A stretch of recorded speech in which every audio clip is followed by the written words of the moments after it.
ನಮಸ್ಕಾರ. ನೀವು ನೋಡ್ತಿದ್ದೀರಾ ಇದು ನ್ಯೂಸು. ಈ ಸ್ಪೆಷಲ್ ಎಪಿಸೋಡ್ ಮಾಡೋಕ್ಕೋಸ್ಕರ ನಾನು ತುಂಬ ದಿನಗಳಿಂದ ಕಾದಿದ್ದೀನಿ. ನಮ್ಮ ಚಾನಲ್ ಶುರುವಾದಾಗ ನನ್ನದೊಂದಷ್ಟು ಆಸೆಗಳಿರುತ್ತಲ್ಲ, ಅಥವಾ ಒಂದು ಪ್ಲ್ಯಾನ್ ಇರುತ್ತಲ್ಲ, ಒಂದು ಸ್ಟ್ರಾಟಜಿ ಇರುತ್ತಲ್ಲ, ಅದರಲ್ಲಿ ನಾನು ಬಹಳ ಪ್ರೀತಿ ಮಾಡುವಂಥ ಈ ಎಪಿಸೋಡ್ಗಳಿವು. ಅದಕ್ಕೆ ಅಂತಲೇ ಒಂದು ಪರಿಕಲ್ಪನೆ ಮಾಡಿ ವಿನ್ಯಾಸ ಮಾಡಿ ನಿಮ್ಮ ಮುಂದೆ ತರುವಂಥ ಪ್ರಯತ್ನ ಸಾಕಾರಗೊಳ್ತಾ ಇದೆಯಲ್ಲ ಅಂತ ಬಹಳ ಖುಷಿ ಇದೆ ನನಗೆ. Hope you will enjoy. ಯಾಕೆ ಅಂದರೆ ನಾವು ಎಷ್ಟೋ ಪರ್ಫಾರ್ಮಿಂಗ್ ಆರ್ಟ್ಸ್, ಪ್ರದರ್ಶನ ಕಲೆಗಳನ್ನು ತುಂಬ ನೋಡ್ತೀವಿ, ಎಂಜಾಯ್ ಮಾಡ್ತೀವಿ. ಆದರೆ ಈಗಿನ ಪೀಳಿಗೆ ಮತ್ತು ಮುಂದಿನ ಪೀಳಿಗೆಯನ್ನು ನಾವು ಗಮನದಲ್ಲಿಟ್ಕೊಂಡಾಗ ಈ ಕಲೆಯ ಹೆಸರು ಹೇಳಿದ್ರೆ ಹೌದಾ ಇದೆಯಾ ಅಂತ ಕೇಳಿದ್ರೂ ಆಶ್ಚರ್ಯ ಇಲ್ಲ. ಬಿಕಾಸ್ ನಾವೆಲ್ಲ ಆರ್ಟಿಫಿಷಿಯಲ್ ಇಂಟೆಲಿಜೆನ್ಸ್ ಒಳಗಡೆ ಮುಳುಗೋಗ್ಬಿಟ್ಟಿದ್ದೀವಿ. ಆದರೆ ಇದು ಬಹಳ ಮುಖ್ಯ ನಮ್ಮ ಮುಂದಿನ ಜನ್ರೇಷನ್ಗೆ ಅಂತ ನನಗೆ ಯಾವಾಗಲೂ ಫೀಲ್ ಆಗುತ್ತೆ. ಹಾಗಾಗಿಯೇ ಈ ಕಾರ್ಯಕ್ರಮ ನಿಮ್ಮ ಮುಂದೆ ತರುವಂಥ ಪ್ರಯತ್ನ ಮಾಡ್ತಿದ್ದೀನಿ ನಾನು. ಹೇಗಿರುತ್ತೆ ಈ ಕಾರ್ಯಕ್ರಮ ಅಂದರೆ, ಈ ಕ್ಷೇತ್ರದಲ್ಲಿರುವಂಥ ಆ ಎಲ್ಲ ನುರಿತ ಪಟುಗಳು ನಮ್ಮ ಜೊತೆ ಬರ್ತಾರೆ. ಅನುಭವಗಳು ಮತ್ತು ಆ ದಿನಗಳ ಆ ನೆನಪುಗಳನ್ನು ನಿಮ್ಮ ಮುಂದೆ ಹಿಡಿದಿಟ್ಟುಕೊಡುವಂಥ ಪ್ರಯತ್ನ ಆಗಬೇಕು ಅನ್ನೋದು ನನ್ನ ಆಸೆ. ಪ್ರೇಕ್ಷಕರ ಮುಂದೆ ಕಥೆಗಳನ್ನು ಸಂಗೀತ, ಸಂಭಾಷಣೆ, ಶಬ್ದ, ಸಂಖ್ಯೆ, ನೃತ್ಯ ಈ ಎಲ್ಲವನ್ನು ಉಪಯೋಗಿಸಿ ಅಭಿನಯಿಸುವಂಥ ಒಂದು ಅದ್ಭುತವಾದಂಥ ಕಲೆ. ಲೈವಲ್ಲಿ ನೋಡಿದವ್ರಿಗೆ ಗೊತ್ತು ಅದರ ಗಮ್ಮತ್ತು. ಈ ಕಲೆಯ ಹೆಸರು ರಂಗಕಲೆ. ಆ ರಂಗಕಲೆಯಲ್ಲಿ ಮಿಂದೆದ್ದವರು ನಮ್ಮ ಶೋನಲ್ಲಿರ್ತಾರೆ. ಹಾಗಾಗಿಯೇ ಈ ಸ್ಥಳವನ್ನು ಅವರಿಗೋಸ್ಕರ ನಾವು ಮುಡಿಪಾಗಿಟ್ಟಿದ್ದೇವೆ. ಈ ಶೋ ಹೆಸರು ರಂಗಸ್ಥಳ. ನಿಮ್ಮೆಲ್ಲರಿಗೂ ಸ್ವಾಗತ. ನಾನು ಹರೀಶ್ ನಾಗರಾಜು.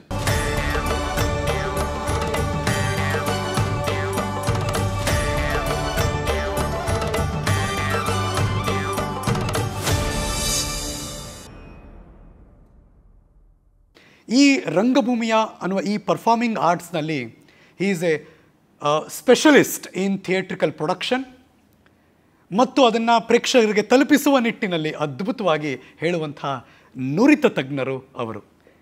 ನಾವು ಎಚ್ ನರಸಿಂಹಯ್ಯ ನೆನಪಿಸ್ಕೊಂಡಾಗ ಅವರನ್ನು ಮರೆಯೋಕ್ಕೆ ಸಾಧ್ಯನೇ ಇಲ್ಲ. ಬಿಕಾಸ್ ಇವರಿಗೆ ಅವರು ಗುರು ಸಮಾನರಾದವರು. ಮೇಕಪ್ ನಾಣಿಯವರು ಕೂಡ ಗುರು ಸಮಾನರು ಇವರಿಗೆ. ನ್ಯಾಷನಲ್ ಕಾಲೇಜ್ ಬಸವನಗುಡಿ ಅವರ ಕ್ಷೇತ್ರ. ಬೆಂಗಳೂರಿನಲ್ಲಿ ವಾಸ ಮಾಡೋರಿಗೆ, ಯವನಿಕಾ ಸಭಾಂಗಣ ಗೊತ್ತಿದ್ದವ್ರಿಗೆ ಆ ಬೆಳಕಿನ ವಿನ್ಯಾಸವನ್ನು ಮಾಡುವುದರಲ್ಲಿ ಇವರೇ ಮುಂಚೂಣಿಯಲ್ಲಿದ್ದವರು. ನಟರಂಗ ಅನ್ನುವ ರಂಗ ಕ್ಷೇತ್ರವನ್ನು ನೆನಪಿಸ್ಕೊಂಡಾಗ ಅದರ ಪ್ರಾರಂಭದ ದಿನಗಳಲ್ಲಿ ಇವರೇ ಕೆಲಸ ಮಾಡಿದವರು. ಅದು ನಟರಂಗ ಆಗಿರಲಿ, ಸಮುದಾಯ ಆಗಿರಲಿ, ಬೆನಕ ಆಗಿರಲಿ ಅಥವಾ ಸಂಕೇತ ಆಗಿರಲಿ, ಎಲ್ಲರಿಗೂ ಪ್ರೀತಿ ಪಾತ್ರ ಆದಂಥ ಹೆಸರು ಮತ್ತು ವ್ಯಕ್ತಿತ್ವ. ನನ್ನದರದೇನು ತುಂಬ ಜನ ಅಂದ್ಕೊಂಡಿದ್ದಾರೆ ಅವರು ನೋಡುವುದಕ್ಕೆ ಬಣ್ಣ ಕಪ್ಪು, ಹಾಗಾಗಿ ಕಪ್ಪಣ್ಣ ಅಂತಾರೆ ಅಂತ. ಅಲ್ಲ, ಅವರು ಅಭಿನಯಿಸಿದ ಪಾತ್ರದ ಹೆಸರು ಕಪ್ಪಣ್ಣ, ಹಾಗಾಗಿ ಅವರಿಗೆ ಬಂತು ಆ ಹೆಸರು. ನನ್ನದರದೇನು ಶ್ರೀ ಶ್ರೀನಿವಾಸ್ ಜಿ ಕಪ್ಪಣ್ಣ.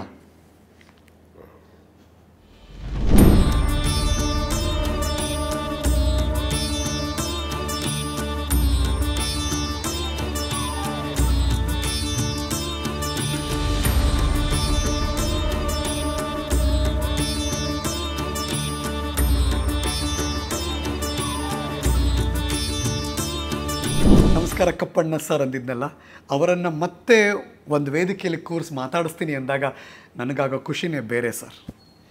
ಸರಿ ರೀ, ನಾನು ಬಂದಾಗ ಬಹಳ ಖುಷಿಯಾಗಿದೆ. ಇದ್ರೆ ಈಗ ಡಲ್ ಆಗಿಬಿಟ್ಟಿದ್ದೀನಿ. ಯಾಕೆ? ಯಾರನ್ನೋ ಬೇರೆಯವ್ರನ್ನ ಹೊಗಳ್ತಾ ಇದ್ದೀರಿ ಅಂದ್ಕೊಂಡು ಯಾರನ್ನ ಹೊಗಳ್ತಿರೋದು ಅಂತ ಹಿಂದೆ ಮುಂದೆ ನೋಡಿ ಸೆಲೆಬ್ರಿಟಿ ಅದು ಇದು ಅದು ಏನೋ ಹೇಳಿ ಯಾರಿದು ಸೆಲೆಬ್ರಿಟಿ ಅಂತ ಸುತ್ತಮುತ್ತ ಹುಡುಕ್ತಾ ಇದ್ದೆ. ಆ ಥರ ಏನೋ ತುಂಬ ಹೊಗಳಿದೆ ಅನಿಸುತ್ತೆ.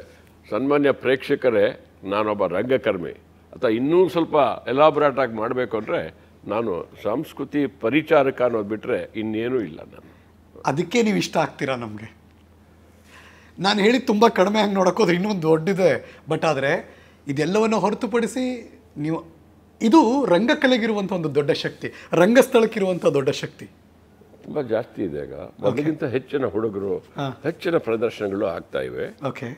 ಆದರೆ ಗೊತ್ತಿಲ್ಲ, ನಮ್ಗೆ ಇವಾಗ ಸ್ವಲ್ಪ ಗುರು ಇಲ್ಲ, ಗುರಿ ಇಲ್ಲ ಅಂತ ಅನಿಸ್ತಾ ಇದೆ.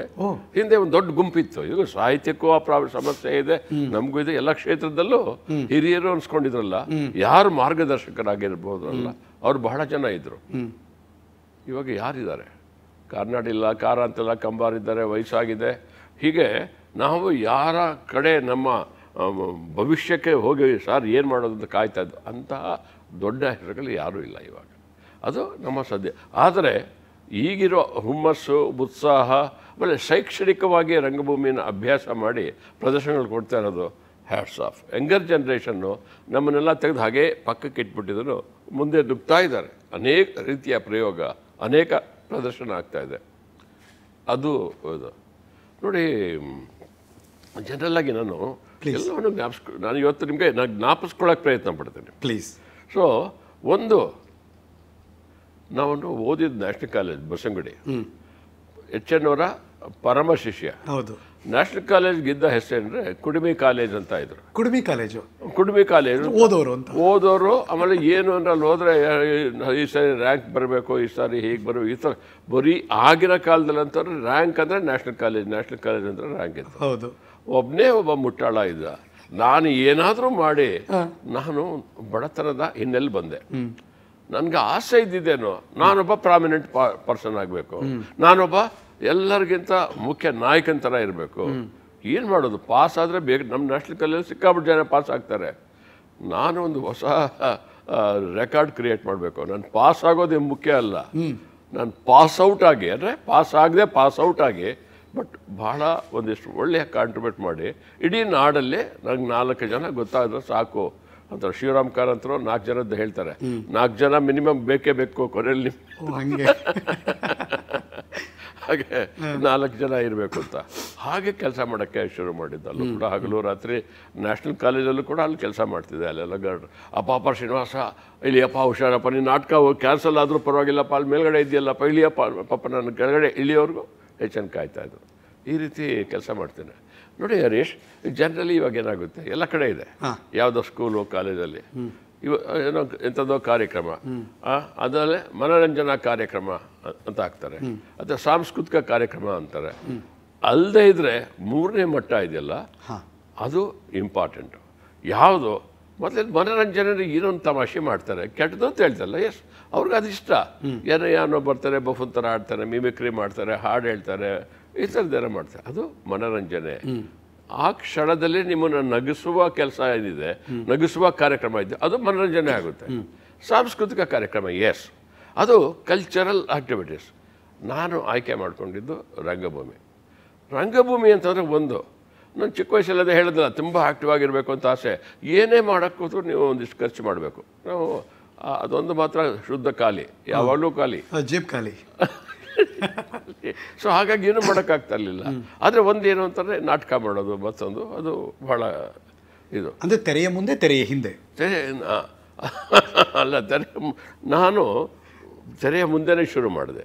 ನನಗೆ ಆಗ ಆಸೆ ಇದ್ದಿದ್ದು ರೆಕಗ್ನಿಷನ್. ಕರೆಕ್ಟ್. ನಾನು ನ್ಯಾಷನಲ್ ಕಾಲೇಜಲ್ಲಿ ಒಂಥರ ರಾಜ್ಕುಮಾರ್ ಥರ ನಟ ರೀ. ನಾನು ಸ್ಟೇಜ್ ಮೇಲೆ ಬಂದರೆ ಚಪ್ಪಾಳೆ, ವಿಷುವಲ್ ಎಲ್ಲ ಬೀಳ್ತಾ ಇತ್ತು. PUCನಲ್ಲಿ ಬೆಸ್ಟ್ ಆ್ಯಕ್ಟರ್ ಪ್ರಶಸ್ತಿ ಬಂತು, ಚೆನ್ನೈನ ಪಾತ್ರ ಮಾಡಿದ್ದೆ. ಆಮೇಲೆ ಪ್ರತಿ ವರ್ಷ ನ್ಯಾಷನಲ್ ಕಾಲೇಜಲ್ಲಿ ನಾಟಕ ಮಾಡೋಕ್ಕೆ ಶುರು ಮಾಡಿದೆ. Intersection drama competition. ಇದು 60ರ ದಶಕದಲ್ವ ಸರ್? 64, 65, 66 ಹಾಗೆ ಬಂದು ಹಾಗೆ. ಆಮೇಲೆ ಬೇರೆ ಭಾಳ ಆ್ಯಕ್ಟಿವ್ ಎಂಥದ್ದು ಸ್ಟೂಡೆಂಟ್ಸ್ ಯೂನಿಯನ್ನು, ಮತ್ತೊಂದು, ಅದು ಇದು ಯಾವುದೋ ಮಾಡದಿರೋ ಕೆಲಸಗಳೇ ಇಲ್ಲ. 67ರಲ್ಲಿ ನಿಮಗೆ ವಾದಿರಾಜ್ ಅಂತ ಒಬ್ಬ ಆ್ಯಕ್ಟರ್ ಇದ್ದಾಗ ಜ್ಞಾಪಕ ಇದೆಯಲ್ಲ ಕೂಡ, ಅವರಿದ್ರಲ್ಲ, ಅವ್ರ ಬ್ರದರ್ ಜವಾಹರ್ ಇನ್ನಿಬ್ಬರು ಸೇರಿಕೊಂಡು ಒಂದು ಸಿನಿಮಾ ಮಾಡೋಕ್ಕೆ, ಒಂದು ನಾಟಕ ಮಾಡೋಕ್ಕೆ ಬಂದರು ಬೆಂಗಳೂರಿಗೆ. ಒಂದು ತಮಿಳ್ ನಾಟಕ, ಚದುರಂಗಮ್ ಅಂತ ಅಂದ್ಬಿಟ್ಟು. ಅವರ ಆರ್ಟ್ ಡೈರೆಕ್ಟರ್ ರಂಗಣ್ಣ, ಕಲಾಕ್ಷೇತ್ರದಲ್ಲಿ ಶೋ. ಸೊ ಬಂದು ನಮ್ಮ ನಾಣಿ ಅವ್ರಿಗೆ, ಅಂದರೆ ಇಸ್ಟಾನಿ ಕ್ಲಬ್ ಅವತ್ತಿನ ಬಹಳ ಪ್ರಮುಖವಾದ ರಂಗ ಸಂಸ್ಥೆ. ಮೇಕಪ್ ನಾಣಿ ನನ್ನ ಗುರುಗಳು. ಸೊ ಅವ್ರಿಗೆ ಪೂರ್ತಿ ಸ್ಟೇಜು, ಲೈಟು ಎಲ್ಲವನ್ನು ಜವಾಬ್ದಾರಿ ಅವರು ಕೊಟ್ಟರು. ನಾವು ಸಾಯಂಕಾಲ 6 ಗಂಟೆಗೆ ಬರ್ತೀವಿ, ದಯವಿಟ್ಟು ನೀವು ಮಾಡಿಕೊಡುತ್ತೆ. ಗುರುಗಳು ಒಪ್ಕೊಂಡ್ರು. ನಾನು ಯಥಾ ಪ್ರಕಾರ ಅಲ್ಲಿದ್ದರು, ಅದು ನಾನು ಇರ್ತಾಯಿದ್ದೆ. ಹೋದೆ, ನಾಣಿ ನಾನು ಇವತ್ತು ಲೈಟಿಂಗ್ ಮಾಡಲಾ ಅಂತಂದೆ. ಆ ಪದ ಫಸ್ಟ್ ಟೈಮ್ ನಾನು ಉಪಯೋಗಿಸಿದ್ದು. ಅಲ್ಲಿ ಅವತ್ತಿಗೂ ಕೂಡ ಲೈಟಿಂಗ್ ಅಂದರೆ ಏನು ಅಂತ ನನಗೆ ಗೊತ್ತಿಲ್ಲ. ಆದರೆ ನಾಣಿಗೆ ನನ್ನ ಬಗ್ಗೆ ಎಷ್ಟು ಭರವಸೆ ಮತ್ತು ಎಷ್ಟು ಗೌರವ, ಪ್ರೀತಿ, ಏನು ಬೇಕಾದ್ರೆ ಹೇಳಿ ಅಂತಾರೆ. ಮಾಡ ಅಂತಂದ್ರು. ಬೆಳಗ್ಗೆಯಿಂದ ಮಾಡಿದೆ, ಊಟ ತಿಂಡಿ ಎಲ್ಲ ಬಿಟ್ಟು ಲೈಟಿಂಗ್ ಮಾಡಿದೆ. ಆ ರಂಗಣ್ಣ ಅಂತ ಪಂಚೆ ಉಟ್ಕೊಂಡ್ಬಿಟ್ರ, ಎಲ್ಲ ರೆಡಿಯಾ? ರೆಡಿ ಸರ್ ಅಂತಂದ್ರೆ. ಪೋಡುಂಗೋ ಅಂತಂದ.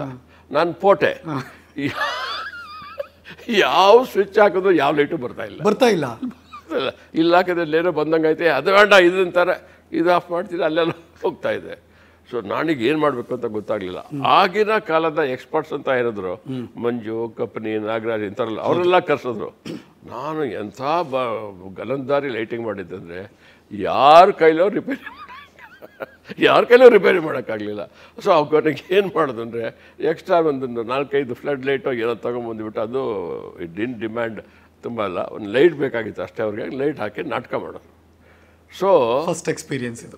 ಅದೇ ಫಸ್ಟ್ ಲೈಟಿಗೆ ಪದಕ್ಕೆ ಎಂಟ್ರಾಗೆ ಅವತ್ತು ಲೈಟಿಂಗ್ ಎಲ್ಲ ಹೆವಿ ಆಗೋಯ್ತು. ಲೈಟಲ್ಲ, ಅದು ಭಾಳ ಹೆವಿ ಆಗೋಯ್ತು. ಸವಾಲು ತಗೊಂಡೆ, ಇನ್ನು ನಾನು ಮತ್ತೆ ಬಣ್ಣ ಹಚ್ಚಲ್ಲ, ನಾನು ಸ್ಟೇಜು ಲೈಟು ಇದನ್ನೇ ಮಾಡ್ತೀನಿ ಅಂತ ಅಂದ್ಬಿಟ್ಟು ಅಲ್ಲಿಂದ ಮಾಡಿದೆ. ಶುರು ಆಯಿತು. ಕಲಾಕ್ಷೇತ್ರ ಸುತ್ತಮುತ್ತ ಎಷ್ಟು ಶೋ ಆದರೂ ಕಪ್ಪಣ್ಣವ್ರದ್ದೇ ಲೈಟಿಂಗ್. 69ರಲ್ಲಿ ತೊಗಲಕ್ ನಾಟಕ ಆಯಿತು. ತೊಗಲಕ್ ನಾಟಕ ಆದಾಗ ನಾನು ಲೈಟಿಂಗ್, ಸಿಂಹ, ತೊಗಲಕ್, ಗಿರೀಶ್ ಕಾರ್ನಾಡ್ರ ನಾಟಕ, ಸಿ ಆರ್ ಸಿಂಹ ಅವರು 3 ದಿನ ಶೋ ಆಯಿತು. 3 ದಿನ ಏನು BC ನಮ್ಮ ಡೈರೆಕ್ಟರು, ಅದ್ಭುತವಾದ ಡೈರೆಕ್ಟರು, ಹೌಸ್ಫುಲ್, ಟಿಕೆಟ್ ಸಿಗಲ್ಲ ಅಂತ. ಆ 3ನೇ ದಿನ ಶೋ ಗಿರೀಶ್ ಪಕ್ಕದಲ್ಲಿದ್ದಾರೆ, Kappanna today I am a playwright ಅಂತಂದರು. ನಾನು ಸುಮ್ಮನೆ ಇರ್ತೀನ, yes Girish, also Simha is an actor and Kappanna is a lighting designer. Yes ಅಂತಂದ್ಬಿಟ್ಟು ಕಂಗ್ರ್ಯಾಚುಲೇಟ್ ಮಾಡೋದು. ಅವತ್ತು ನಾನು ಚೇಂಜ್ ಆದೆ. ನಾನು ಏನಾಗಿರಲಿಲ್ಲ, ಆ್ಯಕ್ಟರ್ ಬಿಟ್ಟೆ. ಅದು ಪರವಾಗಿಲ್ಲ ರೀ, ಕ್ಲಾಸ್ಗೆ ಹೋಗ್ಲಿಲ್ಲ ರೀ, ಅಟೆಂಡೇ ಮಾಡ್ತಿರ್ಲಿಲ್ವಾ? ಅಲ್ಲ, ಹೋಗ್ಲಿಲ್ಲ. ದಿನ ಅಲ್ಲ ಶೋ, ಇಲ್ಲಿ ಎವ್ರಿ ಡೇ ಬರೀ ಥಿಯೇಟರ್ನಲ್ಲೇ ಥಿಯೇಟ್ರಲ್ಲೇ ಇರ್ತಾ ಇದ್ದೆ. ನಾನು ವಿಜಯ ಹೈಸ್ಕೂಲ್ ಸೆಕೆಂಡ್ ರ್ಯಾಂಕ್ SLC, ಅದಕ್ಕೋಸ್ಕರ ಇಲ್ಲಿ ಸೀಟ್ ಸಿಕ್ತು ವಿಜಯ ಹೈಸ್ಕೂಲಲ್ಲಿ. ಆಮೇಲೆ PUCನಲ್ಲಿ ನನಗೆ ಎಂಥದ್ದು ಫಸ್ಟ್ ಕ್ಲಾಸ್ ಅಂತಾರಲ್ಲ, ಆ ಥರ ಭಾಷೆ. ಆಮೇಲೆ ಸೆಕೆಂಡ್ BScನಲ್ಲಿ ಸೋಷಿಯಲ್ ಸೈನ್ಸಲ್ಲಿ ಯೂನಿವರ್ಸಿಟಿಗೆ ರ್ಯಾಂಕು. ಥರ್ಡ್ BSc ಹೋಗಲಿಲ್ಲ. ಬ್ಯೂಟಿಫುಲ್ ಮಾರ್ಕ್ಸ್ ಕಾರ್ಡು A ಅಂತ ಹಾಕಿದ್ರು. ನಮ್ಮ ಅಪ್ಪ ಅಮ್ಮನಿಗೆ ಅವ್ರಿಗೆ ಓದಕ್ಕೆ ಬರಲ್ಲ, ಅದಕ್ಕೆ ತಗೊಂಡೋಗ್ಬಿಟ್ಟು ಏನೋ ಅಂದರು, ನೋಡು A ಗ್ರೇಡ್ ಅಂದೆ. ಅವ್ರಿಗೆ ನೋಡಿದ್ರು ಅದೇನೋ ಹೀಗಿತ್ತು, ಸರಿ ಅಂತ. ಬಟ್ ಅದು ಏನು ಆಬ್ಸೆಂಟ್ ಅಂತ ಇದನ್ನು. ಸೊ ಅಲ್ಲಿಗೆ ನನ್ನ ಇದು ಮತ್ತೊಂದು ಎಲ್ಲ ಮುಗಿದೋಯ್ತು. ಏನೋ IIT ಸೇರ್ಕೊಳ್ತೀನಿ, ಇಂಜಿನಿಯರ್ ಆಗ್ತೀನಿ ಅಂತ ಏನೇನೋ ಕನಸು ಕಾಣ್ತಿದ್ದೆ, ಅದು ಯಾವುದೂ ಆಗಲಿಲ್ಲ. ಸೊ ಕೊನೆಗೆ ಇದೇ ಲೈಟು. ನರಸಿಂಹನವರು ಏನೋ ಗೈಡ್ ಮಾಡಿದ್ರ, ಇಲ್ಲ ಓದಬೇಕು ನೀನು ಅಂತ ಹತ್ರ ಏನೋ ಹೇಳಿದ್ರ ನಿಮಗೆ? ಒಂದು ಅತ್ಯಂತ ವೈಯಕ್ತಿಕ ವಿಷಯ, ಟಾಪಿಕ್ ಅಲ್ಲದೆ ಅದು ನನಗೆ. ಅದೇ ನಾನು ಅಪರೂಪದ ವ್ಯಕ್ತಿ ನಾನು. ಈ ಕರ್ನಾಟಕದಲ್ಲಿ stage lighting and allied arts ಅಂತ ಸ್ಟೇಜ್ ಇದಕ್ಕೆ ಸಂಗೀತ ನಾಟಕ ಅಕಾಡೆಮಿ ಅವಾರ್ಡ್ ತಗೊಂಡಿರೋಣ 2004. ಅಬ್ದುಲ್ ಕಲಾಂ ಸಾಹೇಬ್ರ ಹತ್ರ ನನಗೆ ಸಂಗೀತ ನಾಟಕ ಅಕಾಡೆಮಿ ಅವಾರ್ಡ್ ಅನ್ನೋಕ್ಕಿಂತ ಕಲಾಂ ಅವ್ರ ಹತ್ರ ಅವಾರ್ಡ್ ತಗೊಂಡಲ್ಲ, ಅದು ನನಗೆ ಬಹಳ ಖುಷಿ ಇದೆ. ಆ ಅವಾರ್ಡ್ ನಾನು ತಗೊಂಡಾಗ ನಾನು ಈ ತಗೊಳಕ್ಕಾಗಿದ್ದು ಮಾರನೇ ದಿನ ಪ್ರಜಾವಾಣಿ ಹರಿಶ್ಚಂದ್ರ ಭಟ್ ಅಂತ ರಿಪೋರ್ಟರ್ಸ್, ಅವ್ರ ಹೆಸರು ಕೂಡ ಜ್ಞಾಪಕ ಇದೆ, ಅವ್ರು ಬಂದು ಇಂಟರ್ವ್ಯೂ ಮಾಡಿದ್ರು. ಏನು ಅಂತಂದರೆ, ಅಲ್ಲ ಕಪ್ಪಣ್ಣವರೇ, ನಾಟಕ ಅಂತಂದರೆ ನಟ, ನಿರ್ದೇಶಕ, ನಾಟಕಕಾರ, ಅವರು ಭಾಳ ಎಲ್ಲರೂ ಅದಾಗಬೇಕು ಅಂತ ಇಷ್ಟಪಡ್ತಾರೆ. ಇದೇನು ಲೈಟಿಂಗ್ ಅಂದರೆ ಏನು, ನೀವ್ಯಾಕೆ ಆಸೆ ಪಟ್ರಿ ಅಂತ ಅಂದರು. ಸಿಂಪಲ್ ಸರ್, ಏನು ನಮ್ಮ ಮನೇಲಿ ಕರೆಂಟ್ ಇಲ್ಲ ಅಂತಂದರೆ. ಎಲ್ಲರೂ ಹೇಳ್ತಾರೆ, ಈ ಕಪ್ಪಣ್ಣ ಯಾವಾಗ ನೋಡೋದು ಜೋಕ್ ಮಾಡ್ತಾ ಇರ್ತಾರೆ. ಅರೆ, ಪ್ರಜಾವಾಣಿ ಅಂತ ಪೇಪರ್ ಜೊತೆ ಮಾತಾಡುವಾಗ ನಾನು ಜೋಕ್ ಮಾಡೋಕ್ಕೆ ಸಾಧ್ಯ ಅಂದರೆ ಅದು ನನ್ನ ಫ್ಯಾಮಿಲಿ ಬಗ್ಗೆ. ನಾನು ಏನು ಹೇಳ್ತೀನಿ ನನ್ನ ಫ್ಯಾಮಿಲಿ ಕಾಮೆಂಟ್ ಅದು ಹೇಳ್ತಾ ಇದ್ದೀನಿ. So that was the exact reason I chose lighting. ಅದಾದಮೇಲೆ ನಾನು ಅದೇ ದೊಡ್ಡ 71ನಲ್ಲಿ ನ್ಯಾಷನಲ್ ಫೆಸ್ಟಿವಲ್ ಆಯಿತು, ಸ್ಟೇಜ್ ಆ್ಯಂಡ್ ಲೈಟ್ಸ್ ನಾನು ಇನ್ಚಾರ್ಜು. ಆಮೇಲೆ BLT ಅವರು ಇಂಗ್ಲೀಷ್ ನಾಟಕಕ್ಕೆ ಕಲ್ಕಟ್ಟಾಗೆ ಕರೆದ್ರು. ಇಲ್ಲ ನಾನು ಬರೋಕ್ಕಾಗಲ್ಲ ಅಂದರೆ ಅದೇ ಟುಕ್ ಮೀನ್ ಫ್ಲೈಟ್ ಆಯಿತು. ಹೀಗೆ ಒಂದಾದ್ಮೇಲೆ ಒಂದು ಹೋಗ್ತೀನಿ. ನಾನು ವಾರ್ತಾ ಇಲಾಖೆ ಸೇರಿಕೊಂಡು ಸಾಂಗ್ ಆ್ಯಂಡ್ ಡ್ರಾಮಾ ಡಿವಿಷನ್ ಸೇರಿಕೊಂಡು ಆಮೇಲೆ ನಂಗೆ ಲೋನ್ ಸಿಕ್ಕಿದ ಮೇಲೆ ಮನೆ ಕಟ್ಟಿಸಿ, ಆ ಮನೆ ಕಟ್ಟಿಸುವಾಗ ಲೈಟು ಬಂತು, ಮನೆಯೂ ಬಂತು. ಈ ಥರದ ಸ್ಟೋರಿ ನಂದು. ಈ ಶ್ರೀನಿವಾಸ್ ಅವರ ಜೊತೆಗೆ ಕಪ್ಪಣ್ಣ ಆ್ಯಡ್ ಆಗಿದ್ದು ಹೆಂಗೆ? ಯಾರು? ಕಪ್ಪಣ್ಣ ಪದ ಆ್ಯಡ್ ಆಗಿದ್ದು ಹೆಂಗೆ? ನಮ್ಮ ನ್ಯಾಷನಲ್ ಕಾಲೇಜಲ್ಲಿ ನಾಟಕಗಳಾಗ್ತಾ ಇತ್ತು. ಆಗಿನ ಕಾಲದ ನಾಟಕಗಳು ಹೆಚ್ಚಾಗಿ ದೀಕ್ಷಿತ್, ಕೈಲಾಸಮು, AS ಮೂರ್ತಿಯವರು, ಪರ್ವತವಾಣಿ, ಇವರು ನಮ್ಮ ಇಂಪಾರ್ಟೆಂಟ್ ಪ್ಲೇ ರೈಟ್ಸ್ ಆಗಿತ್ತು. ಒಂದು ಹುತ್ತದಲ್ಲಿ ಹುತ್ತ ಅನ್ನೋ ಒಂದು ಕೈಲಾಸಂ ನಾಟಕ. ಹುತ್ತದಲ್ಲಿ ಹುತ್ತ ಅಂತ, ಅದ್ರಲ್ಲಿ ಕಪ್ಪಣ್ಣನ ಪಾತ್ರ ಬರುತ್ತೆ. ಪಾತ್ರದ ಹೆಸರೇ ಕಪ್ಪಣ್ಣ ಅಂತ. ಆ ಕಪ್ಪಣ್ಣ ಚಾಲುಕ್ಯ ಮನುಷ್ಯ. ಸರ್ ಇದಲ್ವಾ, ನೀವು ಹೀಗೆ ಮಾಡಿ ಅಂತ ನಾನು ಹೇಳ್ತೇನೆ, ನಿಮ್ಗೆ ಕನ್ವಿನ್ಸ್ ಮಾಡ್ತೇನೆ. ಬಟ್ ಅದ್ರ ಹೇಳೋದ್ರ ಹಿಂದೆ ಅದೇನೋ ವ್ಯವಹಾರ ಇರುತ್ತೆ. ಅವನು ನಮ್ಮ ಗುರುಗಳು ಚೆನ್ನಾಗಿ ಪಾಠ ಮಾಡ್ದು ಅಲ್ವೇನೋ ಅಂತ. ಅವನು ನಿಜವಲ್ಲೂ ಕಪ್ಪಣ್ಣ ಕಣೋ ಅಂತ ಜೋಕ್ ಥರ ಹೇಳಿದ್ರು. ಆಹಾ ಅಂತ ಹಾಕಿದ್ರು. ಅದು ಕಪ್ಪಣ್ಣ ಇರೋದು ಶಾಶ್ವತ ಆಗೋಯ್ತು. ಓ, ನಿಮ್ಮ ಗುರುಗಳೇ ಕರೆದಿದ್ದದು? ಅವ್ರು ನಾಣಿ ಕರೆದಿದ್ದು. ಅವರ ಕೊಟ್ಟ ಹೆಸರು ಅಲ್ಲಿಂದ ಬಂತು. ಸೊ ಆಮೇಲೆ ಒಂದು ಕಾರಣ. ಎರಡನೇ ಕಾರಣ ಅಂದರೆ ನಮ್ಮ ಸನ್ಮಾನ್ಯ ತಿರುಪತಿ ಶ್ರೀನಿವಾಸ. ಆ ಶ್ರೀನಿವಾಸ ಹೆಸರುಗಳಿದೆಯಲ್ಲ, ಕಾಲೇಜ್ ತುಂಬ ಬರೀ ಶ್ರೀನಿವಾಸನೇ. ಅವನು ಬಿಳಿ ಸೀನ, ಕರಿ ಸೀನ, ಕುಂಟ್ ಸೀನ, ಆಮೇಲೆ ಗುಳಿಗೆ ಅದು ಏನೇನೋ ಕರೀತಾ ಇದ್ರು. ನನ್ನ ಪಾಲ್ಗೆ ಅದು ಕಪ್ಪಣ್ಣ ಆಗೋಯ್ತದು. ಸೊ ಹಾಗಾಗಿ ಅದು ಕಪ್ಪಣ್ಣ ಅಂತ ಜಾಸ್ತಿ ಆಗಿದ್ದು. ಸರ್, ನಮಗೆ ಗೊತ್ತಿರೋ ಮಾಹಿತಿ ಪ್ರಕಾರ ಒಂದು 3 ದಶಕದ ರಂಗಭೂಮಿಯ ಬೆಳವಣಿಗೆ, ಅಂದರೆ ನೀವು ಕಲೆಗಳ ಜೊತೆ ಪ್ರಯಾಣ ಮಾಡಿದ್ದೀರಾ, ಕಲಾವಿದರ ಜೊತೆ ಒಡನಾಟ ಇಟ್ಕೊಂಡಿದ್ದೀರಾ. ಆ ಬಾಂಧವ್ಯ ಹೇಗೆ, ಅಂದರೆ ಆ ಬೆಳವಣಿಗೆ ಹೇಗೆ ನೋಡಿದ್ರಿ ಸರ್ ನೀವು, ಕಲೆಗಳ ಬೆಳವಣಿಗೆ ಮತ್ತು ಕಲಾವಿದರ ಬೆಳವಣಿಗೆ? ಈ ದೊಡ್ಡವರಾಗ್ಬಿಡ್ತೀವಲ್ಲ, ದೊಡ್ಡವರೇ ಸ್ವಲ್ಪ ಸೀನಿಯರು, ಅದು ನೀವೇನೋ ಹೇಳ್ತಾ ಇದ್ರ ಸೆಲೆಬ್ರಿಟಿ ಆ ಥರ ಆದಾಗ ನಾನು ಯಾಕೆ ಲೈಟಿಂಗ್ ಮಾಡಿದೆ ಅಂತ ಏನೋ ಸುಳ್ಳು ಹೇಳ್ತಾ ಇರ್ತಾರೆ. ನಿಜ ಹೇಳಬೇಕು ಅಂತಂದ್ರೆ ನೀವು ಹೇಳಿದ್ರೆ ನಾವು ನಂಬಿದೀವಿ, ನಂಬ್ತೀವಿ ಕೂಡ. ಅಲ್ಲ, ನಿಜ ಹೇಳಬೇಕು ಅಂತಂದ್ರೆ ನನಗೆ ಲೈಟಿಂಗ್ ಅನ್ನೋ ಹುಚ್ಚಿಡಿತು. ನಾನು ಅದರಲ್ಲಿ ಬೆಸ್ಟ್ ಆಗಬೇಕು ಅನ್ನೋ ಆಸೆ ಇತ್ತು. ಆಮೇಲೆ ಸಿಗಬಹುದಾದ ಸಣ್ಣ ಪುಟ್ಟ ಬೆನಿಫಿಟ್ಸ್ ಮತ್ತೊಂದು ಇದೆಯಲ್ಲ, ಅದು ಕೂಡ ನಂಗಾಯ್ತು. ಆಮೇಲೆ ವಾರ್ತಾ ಇಲಾಖೆನ ಸೇರ್ಕೊಂಡೆ. ವಾರ್ತಾ ಇಲಾಖೆ ಸೇರ್ಕೊಂಡ್ಮೇಲೆ ನಾನು ಫುಲ್ ಟೈಮ್ ಥಿಯೇಟರ್ ವರ್ಕರ್ ಆದೆ. ಸೊ ಬೆಳಗ್ಗೆಯಿಂದ ಸಾಯಂಕಾಲ ವಾರ್ತಾ ಇಲಾಖೆಯಲ್ಲಿ ಇರ್ತಾರೆ, ಸಾಯಂಕಾಲ ಬಂದು ಕಲಾಕ್ಷೇತ್ರದಲ್ಲಿ ಇರ್ತಾ ಇದ್ದೆ. ನಮ್ಮ ಮನೆಗೆ ಹೋಗ್ಬೇಕಾದ್ರೆ ಕಲಾಕ್ಷೇತ್ರ ದಾಟ್ಕೊಂಡೇ ಹೋಗ್ಬೇಕು, ಆಗ ಹೋಗ್ತಿದ್ದೆ. ಸೊ ಸಿಕ್ಕಾಪಟ್ಟೆ ಬೇಡಿಕೆ ಶುರು ಆಗೋಯ್ತು. 69ರಲ್ಲಿ ನನ್ನ ಫಸ್ಟ್ ಆಲ್ ಇಂಡಿಯಾ ಟೂರ್ ಶುರು ಆಗಿದ್ದು 69ರಲ್ಲಿ.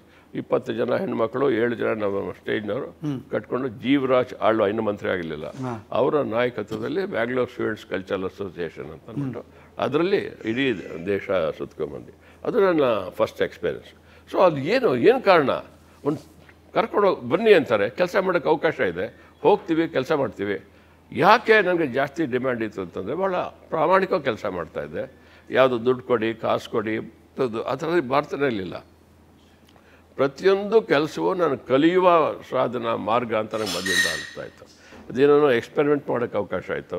ಆ ಶಾಂತಲಾ ಇದರೊಳಗೆ ಡ್ಯಾನ್ಸ್ ಡ್ರಾಮಾ, ಅವಳು ಬಂದು ಡ್ಯಾನ್ಸ್ ಮಾಡ್ತಾಳೆ, ಇಲ್ಲಿ ಮುಂದೆ ಸ್ಟೇಜ್ ಮುಂದೆ ಡ್ಯಾನ್ಸ್ ಮಾಡ್ತಾಳೆ, ಲೈಟ್ ಆಫ್ ಶಾಡೋ ಲೈಟಲ್ಲಿ ನೋಡ್ತೆ. ಅದೇ ನಕ್ಷತ್ರಗಳು, ಸೂರ್ಯ, ಚಂದ್ರ, ಈ ಕಂಪನಿಗಳಲ್ಲಿ ಎಫೆಕ್ಟ್ ಮಾಡ್ತಾ ಇದೆಯಲ್ಲ, ನಾನು ಅಲ್ಲಿ ಮಾಡ್ತಿದ್ದೆ. ಹೀಗೆ ಅಂದರೆ ನನ್ನ ಕಾಲದಲ್ಲಿ ಇದ್ದಂಥ ಎಕ್ವಿಪ್ಮೆಂಟ್ಸು ನಿಮ್ಮ ಶೂಟಿಂಗ್ನೆಲ್ಲ ನಿಮ್ಗೆ ಅರ್ಥ ಆಗುತ್ತೆ. ಅವತ್ತಿದ್ದು ಕ್ಯಾಮ್ರಾ ಸಾಧ್ಯನೇ ಇಲ್ಲ, ಅಂತ ಕೆಟ್ಟ ಕ್ಯಾಮ್ರಾ ಇರುತ್ತೆ. ಅವತ್ತಿದ್ದ ಲೈಟ್ಸ್ ಓಪ್ನೆಸ್ ಆಗಿರುತ್ತೆ. ನಾನು ಲೈಟ್ ಮುಟ್ಬೇಕು ಅಂತಂದರೆ ಪ್ರಭಾತ್ ಅವ್ರದ್ದು ಡಿಮ್ಮರ್ಗಳು, ಅದೇ ನಮಗೆ ಬೆಸ್ಟ್ ಎಕ್ವಿಪ್ಮೆಂಟ್. ರೌಂಡ್ ಇರೋದು ಕವರ್ ಕೂಡ ಇರ್ತಾರಲ್ರಿ, ಅದು ತೊಗೊಳಕ್ಕಲ್ಲಿ ಒಂದು ಸೀನ್ ಬರುತ್ತೆ. ಅವ್ನು ತೊಗೊಳಕ್ಕೆ ಕೇಳ್ತಾರೆ, ನೀನು ನನ್ನ ಮಾತನ್ನು ಒಪ್ಪದಿದ್ರೆ ನಾಯಿಗೂ ತಪ್ಪದಂಥ ಪರಿಸ್ಥಿತಿ ಬರ್ತದೆ ಅಂತ. ಬರುತ್ತೆ ಅಂದಾಗ ಲೈಟ್ ಆಫ್ ಆಗಬೇಕು, ಮುಟ್ಟಿದ್ರೆ ಶಾಕ್ ಹೊಡಿತಾರೆ, ಗ್ರೌಂಡಿಂಗು. ಸೊ ಈಗ ನಾವೇನು ಮಾಡ್ತೀವಿ ಅಂತಂದರೆ 5 ಸೆಕೆಂಡ್ ಮುಂಚೆ ಸ್ಟ್ಯಾಂಡ್ ಬೈ ನಿಂತ್ಕೊಳ್ತೀವಿ, ನಿಂತ್ಕೊಂಡು ಮುಂಚಿತ್ತು ಅಂತೀವಿ. 5 ಸೆಕೆಂಡ್ ಅಲ್ಲ, 1 ಸೆಕೆಂಡ್ ಮುಟ್ಟಿದ್ರು ಶಾಕ್ ಹೊಡಿತಾ ಇದ್ದೆ. ಏನು ಮಾಡೋದು? ಸೊ ಏನಾರು ಅಪ್ಪಳಿ ಅಂದ್ಕೊಂಡು ದೇವ್ರು ಹೇಳ್ಕೊಂಡು ಈ ಕಣ್ಣು ಮುಚ್ಕೊಂಡು ಆಗೋಯ್ತು. ಅಂಥ ಎಕ್ವಿಪ್ಮೆಂಟಲ್ಲಿ ನಾವು ಕೆಲಸ ಮಾಡಿದ್ದು. ಪ್ರತಿದಿನ ಕಲಾಕ್ಷೇತ್ರದಲ್ಲಿ ಪೈಪ್ ಹಾಕಿ ಆ 3 ಹಗ್ಗ, ಶಿವಾಜಿ ಹೇಳ್ಕೊ ಅಂದರೆ ಶಿವಾಜಿ ಅಂತಂದರೆ ಬಲಗಡೆ ಅಂತ, ಅಂದರೆ ಕಲಾಕ್ಷೇತ್ರ ಸ್ಟೇಜ್ ಇಲ್ಲ, ಬಲಗಡೆ ಶಿವಾಜಿ ಟಾಕೀಸ್ ಇತ್ತು, ಎಡಗಡೆ ಟೌನಲ್ಲಿತ್ತು. ನಾನು ಇಲ್ಲಿ ಕುಳಿತ್ಕೊಂಡ್ಬಿಟ್ಟು ಶಿವಾಜಿ ಆ್ಯಪ್ ಪ್ರತಿದಿನ ಅದು ಲೈಟ್ ಹತ್ತಿಸ್ಬೇಕು, ಲೈಟ್ ಇಳಿಸ್ಬೇಕು. ಈ ಥರ ನಾವು ಕೆಲಸ ಮಾಡ್ತಿದ್ವಿ. ರಂಗಭೂಮಿಯ ಕೆಲಸ ಮಾಡಿರೋರು 100 ಜನ, 1000 ಜನ, ಬೆರಳೆಣಿಕೆಯ ಜನರು ಮಾತ್ರ ನಮಗೆ ಗೊತ್ತಿರೋದು. ಅಂದರೆ ಯಾಕೆ ಹಂಗಾಯ್ತು? ಎಲ್ಲರೂ ಯಾಕೆ ಗುರುತಿಸೋಕೆ ಸಾಧ್ಯ ಆಗಲಿಲ್ಲ? ಅಥವಾ ಅವ್ರ ಪಾಡ್ಗೆ ಕೆಲಸ ಮಾಡ್ಕೊಂಡು ಸುಮ್ಮನೆ ಇದ್ಬಿಡ್ತಿದ್ರ ಸರ್? ರಂಗಭೂಮಿಯ ಪ್ಲಸ್ ಮೈನಸ್ 2 ಹೇಳ್ತೀನಿ. ಪ್ಲೀಸ್. ರಂಗಭೂಮಿಯ ಪ್ಲಸ್ ಏನು ಗೊತ್ತೇನ್ರಿ, ನಾನು ಕೆಲಸ ಮಾಡದಿರೋ ಡೈರೆಕ್ಟ್ರ್ ಇಲ್ಲ. ಹೌದು. ನಾಟಕದಲ್ಲಿ 3 ಜನ ಭಾಳ ಇಂಪಾರ್ಟೆಂಟ್ ಆಗ್ತಾರೆ. ಮೊದಲು ನಾಟಕಕಾರ, ಆಮೇಲೆ ನಟ, ಆಮೇಲೆ ನಿರ್ದೇಶಕ. ಆಕ್ಚುಲಿ ನಿರ್ದೇಶಕ ಫಸ್ಟ್ ಆಗಬೇಕು, ಇರಲಿ ಅವ್ರ ಒಟ್ಟಿನಲ್ಲಿ ಆ 3 ಜನನೇ ಬರೀ ನಕಾರಗಳು. ನಾಟಕಕಾರ, ನಟ, ಅವ್ರಿಗೆ ಚಪ್ಪಾಳೆ, ನಟನಿಗೆ ದಿನ ಚಪ್ಪಾಳೆ ಸಿಗುತ್ತೆ. ಹೌದು. ನಾಟಕಕಾರನಿಗೆ ವಿಮರ್ಶೆಯಲ್ಲಿ ಚಪ್ಪಾಳೆ ಬರುತ್ತೆ. ಕರೆಕ್ಟು. ನಿರ್ದೇಶಕ ಇಲ್ಲ, ನಾನು ಲೈಟ್ ಹಾಕಿದೆ ಅಂತಂದ್ರೆ ಯಾರು ಕೇಳ್ತಾರೆ? ಯಾರಾದರೂ ಒಬ್ರು ಹೇಳ್ಬೋದು, ಲೈಟಿಂಗ್ ಚೆನ್ನಾಗಿತ್ತು ರೀ ಅಂತ. ನೀವು ಪಿಕ್ಚರ್ಗೆ ಬರೋದೇ ಇಲ್ಲ, ಬ್ಯಾಕ್ ಸ್ಟೇಜ್ನವ್ರು ಯಾರೂ ಬರಲ್ಲ. ಸೆಟ್ ಚೆನ್ನಾಗಿತ್ತಪ್ಪ ಅನ್ಬೋದು, ಪ್ರಸಾದನ ಚೆನ್ನಾಗಿತ್ತು ಅಂತ ಚೆನ್ನಾಗಿತ್ತು ಅನ್ಬೋದು. ನೋಡಿ ಒಥೆಲ್ಲೋ ನಾಟಕ, ಸಿಂಹ ಮತ್ತು ಲೋಕೇಶ್ ಒಥೆಲ್ಲೋ ಈಗೋ ಪಾಠ ಮಾಡಿದ್ದಾರೆ. ಆ ದೊಡ್ಡ ಸ್ಟೇಜು ರವೀಂದ್ರ ಕಲಾಕ್ಷೇತ್ರ. ಆ ಕಲಾಕ್ಷೇತ್ರದ ಮೇಲೆ ಅವರಿಬ್ಬರು ಬಂದು ಕುಳಿತುಕೊಳ್ತಾರೆ, ಈ ಪೊಸಿಷನ್ ಮಂಡಿ ಊರಿ ಹೀಗೆ ಕುಳಿತುಕೊಳ್ತಾರೆ. ಓ ದೇವರೇ, ನಮ್ಮನ್ನು ಈ ಸಂದರ್ಭದಿಂದ ಪಾರು ಮಾಡು ಅದನ್ನು ಹೇಳ್ತಾರೆ. ಅಷ್ಟರೊಳಗೆ 4 ಕಣ್ಣಿಗೆ ಲೈಟಿಂಗ್ ಇದೆ, ಇಲ್ಲೊಂಚೂರು ಲೈಟ್ ಬರುತ್ತೆ, ಇಷ್ಟೇ. ಕೈ ಹಿಂಗೆ ಹಾಕಿರ್ತಾರಲ್ಲ ಅಲ್ಲಿ ಲೈಟ್ ಬರುತ್ತೆ. ಏನು ಅದ್ರ ಬಗ್ಗೆ ಚರ್ಚೆ ಆಗಿದೆ. ಏನು ಕಪ್ಪಣ್ಣ ಯಾವುದೋ ಫಾರಿನ್ನಿಂದ ಎಕ್ವಿಪ್ಮೆಂಟ್ ತೊಗೊಂಬಂದು ಅದು ಇದು ಈ ಥರದ್ದೆಲ್ಲ ಒಂದಿಷ್ಟು ಹೇಳೋಕ್ಕೆ ಶುರು ಮಾಡ್ತು. ಆದರೆ ಎಂದೂ ಕೂಡ ಅದ್ರ ಬಗ್ಗೆ ಒಂದು ಆರ್ಟಿಕಲ್ ಒಂದು ಇದು ಎಂದೂ ಸಿಗಲ್ಲ, ನಮಗೆ ಸಿಗೋಲ್ಲ. ಯಾಕಂದರೆ ಆ ಸನ್ನಿವೇಶ ಲೈಟ್ ಉಪಯೋಗಿಸ್ಕೊಂಡು ಆಕ್ಟ್ ಮಾಡ್ತಾನಲ್ಲ, ಏನು ಬ್ರಿಲಿಯಂಟ್ ಆ ಲುಕ್ ಕೊಡ್ತಾನೆ. ಆ ಲುಕ್ ಬರೋಕ್ಕೆ ಎಷ್ಟು ಲೈಟಿಂಗ್ನವ್ರು ಕೆಲಸ ಮಾಡ್ತಾರೆ, ಕ್ಯಾಮ್ರಾದವ್ರು ಕೆಲಸ ಮಾಡ್ತಾರೆ, ಅವರೇ ಸೆಲ್ ಹೇಳ್ತಾರೆ. ಕರೆಕ್ಟ್. ಅಲ್ಲಿ ಮ್ಯಾಕ್ಸಿಮಮ್ ಅಂದರೆ ಕ್ಯಾಮ್ರಾ ವರ್ಕ್ ಚೆನ್ನಾಗಿದೆ, ಅದು ಕ್ಯಾಮ್ರಾ ವರ್ಕ್ ಚೆನ್ನಾಗಿದೆ, ಕನ್ಸ್ಟ್ರಕ್ಷನ್ನ ರಿಪೇರ್ನ ಅದು ಗೊತ್ತಾಗಲ್ಲ ಆ ಥರದ್ದು. ಸೊ ಬ್ಯಾಕ್ ಸ್ಟೇಜ್ಗೆ ಆ ರೆಕಗ್ನಿಷನ್ ಇಲ್ಲ. ಆ್ಯಕ್ಟರ್ಸ್ಗೆ ಏನಾಗುತ್ತೆ, ಇವತ್ತು ಇಲ್ಲಿರ್ತಾರೆ, ನಾಳೆ ಧಾರಾವಾಹಿಗೆ ಹೋಗ್ತಾರೆ, ಫಿಲ್ಮ್ಗೆ ಹೋಗ್ತಾರೆ, ಬರ್ತಿರ್ತಾರೆ. ಆ ಥರದ ಕೆಲಸಗಳು ಕೂಡ ನಮಗೆ ಇರೋಲ್ಲ. ಸೊ ಹೀಗಾಗಿ ಹೆಚ್ಚಿನ ಬ್ಯಾಕ್ ಸ್ಟೇಜ್ ವರ್ಕರ್ಸು ನಿಮ್ಗೆ ಸಿಗದೇ ಇರ್ಬೋದು. ಒಂದು ಕೀಳೆರಿಮೆಯ ಒಂದು ಎಲಿಮೆಂಟಲ್ಲಿ ಇದ್ದೇ ಇರುತ್ತೆ. ಆ್ಯಕ್ಟರ್ ಮತ್ತು ನನ್ನ ಮಧ್ಯೆ ಸಣ್ಣ ಪ್ರಾಬ್ಲಮ್ ಇದೆ. ಇವಾಗಲೂ ಇದೆಯಾ ಸರ್? ಇವಾಗ ಅದು ಇದ್ದೇ ಇರುತ್ತೆ, ನೇಚರ್. ಅದು ನೇಚರ್ ಅಂತಂದರೆ ಸಹಜವಾದ ಕ್ರಿಯೆ. ನೀವು ಏನೇ ಮಾಡ್ಬೋದು. ನಾನು ಮಾತ್ರ ನಮ್ಮ ವರ್ಕರ್ಸ್ ಚೆನ್ನಾಗಿ ನೋಡ್ಕೊಳ್ತೀನಿ ಅಂತಾರೆ. ಅಲ್ಲ, ಎಲ್ಲರಿಗೂ ಊಟ ಆಯ್ತಾ ಆ ಲೈಟಿಂಗ್ನವ್ರಿಗೆ ಊಟ ಕೊಡೋ. ನೈಜತೆ ಸಹಜತೆ ಏನಾಯಿತು ಅನ್ನೋದನ್ನು, ಆ ವಾಸ್ತವ ಸ್ಥಿತಿಯನ್ನು ನಮ್ಮ ಮುಂದೆ ಬಿಚ್ಚಿಟ್ಟಿದ್ದೀರಾ. ಆ್ಯಂಡ್ ಜನಕ್ಕೆ ಅದು ಗ್ರಹಿಸಿದ್ದಾರೆ ಕೂಡ, ಇಲ್ಲ ಅಂತಲ್ಲ. ಆದರೆ ಈ ಎಲ್ಲದರ ನಡುವೆ ಕಪ್ಪಣ್ಣವ್ರು ಎಲ್ಲರಿಗೂ ಗೊತ್ತಿತ್ತು. ಕಪ್ಪಣ್ಣವ್ರು ಬೇಕೇ ಬೇಕು ಅಂತ ಡಿಮ್ಯಾಂಡ್ ಮಾಡ್ತಿದ್ರು. ಅದು ನೃತ್ಯ ರೂಪಕ್ಕಾಗಿರಲಿ ಅಥವಾ ಎನಿ ನಾಟಕಗಳಾಗಲಿ, ಎನಿ ತಂಡದವರಾಗಿರಲಿ. ಯಾಕೆ? ಅಯ್ಯೋ, ಅದು ಸುಮ್ಮನೆ ಒಂದು ಯಾವುದೇ ಕೆಲಸ ಒಪ್ಕೊಂಡ್ರೆ ಪ್ರಾಮಾಣಿಕವಾಗಿ ಮಾಡ್ತಾಯಿದ್ದೆ. ಮಾಡಿ ಎಂದು ನಂಗೆ ಇಷ್ಟು ದುಡ್ಡು ಕೊಡಿ, ಅಷ್ಟು ದುಡ್ಡು ಕೊಡಿ, ಅದಕ್ಕೆ ನಾನು ದೊಡ್ಡ ಮನುಷ್ಯ ಅನ್ಕೊಂಬಿಟ್ಟಿದ್ದೆ. ಯಾವುದರಲ್ಲಿ ನಾನು ಹೋಗ್ಬಿಟ್ಟು ನನಗೆ 2000 ರೂಪೀಸ್ ಕೊಡ್ತೀರಾ ಅಂತ ನಾನು ಕೇಳ್ತಿರ್ಲಿಲ್ಲ. ಅಶ್ವಥ್ ಡಾಕ್ಟರ್ ಸಿ ಅವರು ಶುರು ಮಾಡಿದಾಗ ಅವರು ಮ್ಯೂಸಿಕ್ಕು ಮತ್ತೊಂದು ಕಪಣ ಒಂದು ಹಾರ್ಮೋನಿಯಂ ಹುಡುಕೊಡೋ ಅಂತಂದ. ಅಲ್ಲಿ ಯಾವುದೋ ಒಂದು ಕೆಟ್ಟೋಗಿದ್ದೋ ಒಳ್ಳೇದೋ ಯಾವುದೋ ತೊಗೊಂಬಂದು ಅವ್ನು ಮುಂದೆ ಇಟ್ಟೆ. ಅದು ನನ್ನ ಮತ್ತು ಅಶ್ವತ್ನ ಮೊದಲೇ ಸಂಬಂಧ. ಅಲ್ಲಿಂದ ಹಿಡಿದು ಅಶ್ವತ್ಥ ಸತ್ತ ದಿನ ಕೂಡ ನಾನೇ ನಿಂತು ಎಲ್ಲ ಮಾಡಿದೆ. ಈ ಮಧ್ಯದಲ್ಲಿ ಎಷ್ಟು ಶೋ ಆಯಿತೋ ಅಷ್ಟಕ್ಕೂ ಸ್ಟೇಜ್ ನಾನು ಮಾಡಿದೆ, ಲೈಟ್ ನಾನು ಮಾಡಿದೆ. ಅವತ್ತು ರಾತ್ರಿ ಶೋ ಆದಮೇಲೆ ಆ ಸ್ಟೇಜ್ ಮೇಲೆ ಒಂದು ಬೊಕೆ ಇದು ಅದ್ಭುತವಾಗಿ ಮಾಡ್ದ ಅಂತ ಹೇಳಿ ಅದು ಕೊಡ್ತಾರೆ. ಅಲ್ಲಿ ರಾತ್ರಿ ಒಂದಿಷ್ಟು ಪಾರ್ಟಿ ಇರುತ್ತೆ, ಎಲ್ಲ ಹೋಗ್ತೀವಿ, ಊಟ ಮಾಡ್ತೀವಿ, ಅದು ಇರುತ್ತೆ. ಎಂದು ನಾನು ಒಂದು ಪೈಸಾ ಅವ್ರ ಹತ್ರ ಬೇಡಿಲ್ಲ, ಎಲ್ಲೂ ಅವನು ಒಂದು ಪೈಸಾ ಕೊಟ್ಟಿಲ್ಲ. ಏನು ಆ ಥರ. ಸೊ ನನಗೇನಾಗ್ತಿತ್ತು, lighting was the common factor between all the artist. ಡ್ಯಾನ್ಸರ್ಗೂ ಲೈಟಿಂಗ್ ಬೇಕು, ಇವ್ರಿಗೂ ಸಂಗೀತದವ್ರಿಗೂ ಲೈಟಿಂಗ್ ಬೇಕು. ಅಶ್ವತ್ಥ ಬರ್ತಿದ್ದ, ಕಪಣ ನಾನು ಹಾಡ್ತೀನಿ, ಹಾರ್ಮೋನಿಯಂ ಇಟ್ಕೊಂಡು ಹಾಡ್ತೀನಿ. ಒಂದು ಮರದ ಮುಂದೆ ನಾನು ಕಟ್ಟೆನಲ್ಲಿ ನಾನು ಹಾಡಬೇಕು. ಆವಾಗ ನೀನು ಕಾಣಿಸ್ಬಾರ್ದು, ಬರೀ ನಾನು ಹಾಡೋ ಕಾಣಿಸ್ಬೇಕು. ನಾನು ಚೂರು ಆ್ಯಡ್ ಮಾಡಿದೆ, ಯಾವುದೋ ಬ್ರಾಂಚ್ ಕೊನೆಯಲ್ಲಿ ಒಂದು ಮಿಣ್ಕ ಲೈಟ್ ಥರ, ಇನ್ಯಾವುದೋ ಒಂದು ಹೂವು ಇಲ್ಲೋ ಕಾಣಿಸೋ ಥರ ಹಾಗೆ. ಏನೇ ನನಗೆ ಆಡೋಕ್ಕೆ ಆಗಲಿಲ್ಲಪ್ಪ, ಅಲ್ಲಿ ಕುಳಿತುಕೊಂಡ್ಬಿಟ್ರೆ ಎಲ್ಲಿದ್ದೀನಿ, ಇಂದ್ರಲೋಕನ ಏನೋ ಅಂತ. So lighting was the common thing. ಎಲ್ಲ ಡಿಸಿಪ್ಲಿನ್ಗೂ ಕಾಮನ್ ಅದೇ ಅಲ್ವಾ. ನಾಟಕ ಹಾಡು ಹೇಳೋರಿಗೆ ಹಾಡೇ ಹೇಳಬೇಕು, ನೀವು ಬೇರೆ ಏನೂ ಮಾಡಲ್ಲ. ಅವ್ರು ಹಾಡು ಇಲ್ಲ ಅಂದರೆ ಅವ್ರು ಮಾಡೋಕ್ಕಾಗಲ್ಲ. ನಂದು ಹಾಗಲ್ವಲ್ಲ. ಲೈಟಿಂಗ್ ಸ್ಟೇಜ್ ಇವ್ರಿಗೆ ಡ್ಯಾನ್ಸರ್ಸಿಗೆ ಬೇಕು, ಮ್ಯೂಸಿಕ್ನವ್ರಿಗೆ ಬೇಕು, ಫೋಕ್ನವ್ರಿಗೆ ಬೇಕು, ಯಾರಿಗೆ ಬೇಡ ಹೇಳಿ. ಸೊ ಹೀಗಾಗಿ ನಾನು ಎಲ್ರಿಗೂ ಕೆಲಸ ಮಾಡಿದ್ದೀನಿ. ನನ್ನ ನೆಮ್ಮದಿ ಮತ್ತು ಶಾಂತಿ ಏನಂದರೆ ಎಲ್ರಿಗೂ ಒಳ್ಳೆ ಕೆಲಸ ಮಾಡಿದ್ದೀನಿ. ಸೊ ಹೀಗಾಗಿ ಕಪಣ ಬೇಕು. ಆಧುನಿಕ ರಂಗಭೂಮಿಯ ಪಿತಾಮಹ ಅಂತ ಕರಿಬೋದಾ? ಆಧುನಿಕ ವೃತ್ತಿ ರಂಗಭೂಮಿಯ ಸೇರಿಸ್ಕೋಬೇಕು. ಅವರಾದ್ರು ಅಲ್ಲಿ ಆ ಕಡೆ ಶಂಕರ ಬಾಳ್ಯಾಚಾರ್ಯ ಅಂತ ಅಂದ್ಬಿಟ್ಟಿದ್ರು, ಅವರೊಂದು ಉತ್ತರ ಕರ್ನಾಟಕ ಭಾಗ ಅಲ್ಲಿ ಅವ್ರು ಫಸ್ಟ್ ಮಾಡಿದ್ರು. ಅದಾದಮೇಲೆ ಇಲ್ಲಿ ಮೈಸೂರಲ್ಲಿ ಒಂದು ಅಮೆಚೂರ್ ಒಂದು, ಇನ್ನು ಚಾಮರಾಜ ನಾಟಕ ಸಭಾ ಅಂತ ಅಂದ್ಬಿಟ್ಟು ಚಾಮರಾಜೇಂದ್ರ ಒಡೆಯರ್ ಅವರು ಒಂದು ಶುರು ಮಾಡಿದ್ರು. ಅಲ್ಲಿಂದ ಸಾಕಷ್ಟು ಆಯಿತು. ತುಂಬ ಒಳ್ಳೊಳ್ಳೆ ಕೆಲಸಗಳು, ಒಳ್ಳೊಳ್ಳೆ ಕಂಪ್ನಿಗಳು. ಕಲಾವಿದರಿಗೆ ಡಿಮ್ಯಾಂಡ್ ಇತ್ತ ಸರ್ ಅವಾಗ? ಇತ್ತು. ಕಲಾವಿದರು ಅದನ್ನೇ ಹೇಳಿದ್ದು.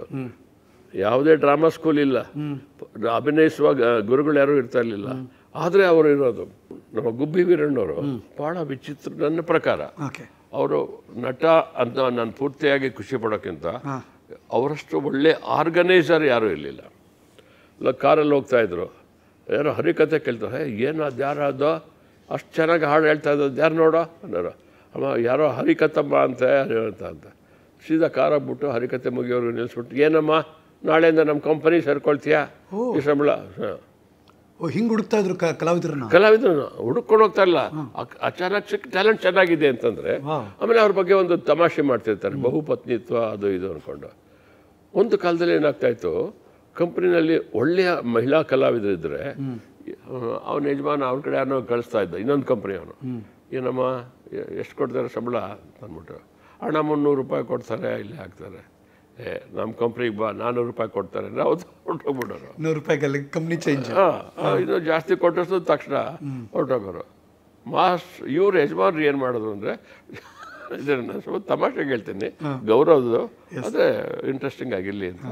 ಏನು ಅಂದರೆ ಜೋಬಲ್ಲಿ ಒಂದು ದಿವಸ ತಾಳಿ ಇಟ್ಕೊಂಡಿರೋರು. ಗುಬ್ಬಿ ವೀರಣ್ಣವರು ಅಪ್ಪ ನಾನು ಕಟ್ಕೊಂಡೆ ಅಂತ ಅನ್ನೋರು. ಇವರು ಅವ್ರ ರಂಗಭೂಮಿ ನಟೀರಿರ್ತಲ್ಲ, ಅವ್ರಿಗೆ ಯಾರೋ ಒಬ್ಬರು ಮದುವೆ ಆಗ್ತಾರೆ ಅಂತ ತುಂಬ ಗೌರವ ಮರ್ಯಾದೆ ಅಂತ ಅವರಲ್ಲೇ ಕಾಲು ಮುಟ್ಟರು, ನಮಸ್ಕಾರ ಆಗಿ ಅವರ ಪತ್ನಿ ಅಂತ ಅಂದ್ಕೊಂಡು ನಿಷ್ಠೆಯಿಂದ ಇರ್ತಾಯಿದ್ರು.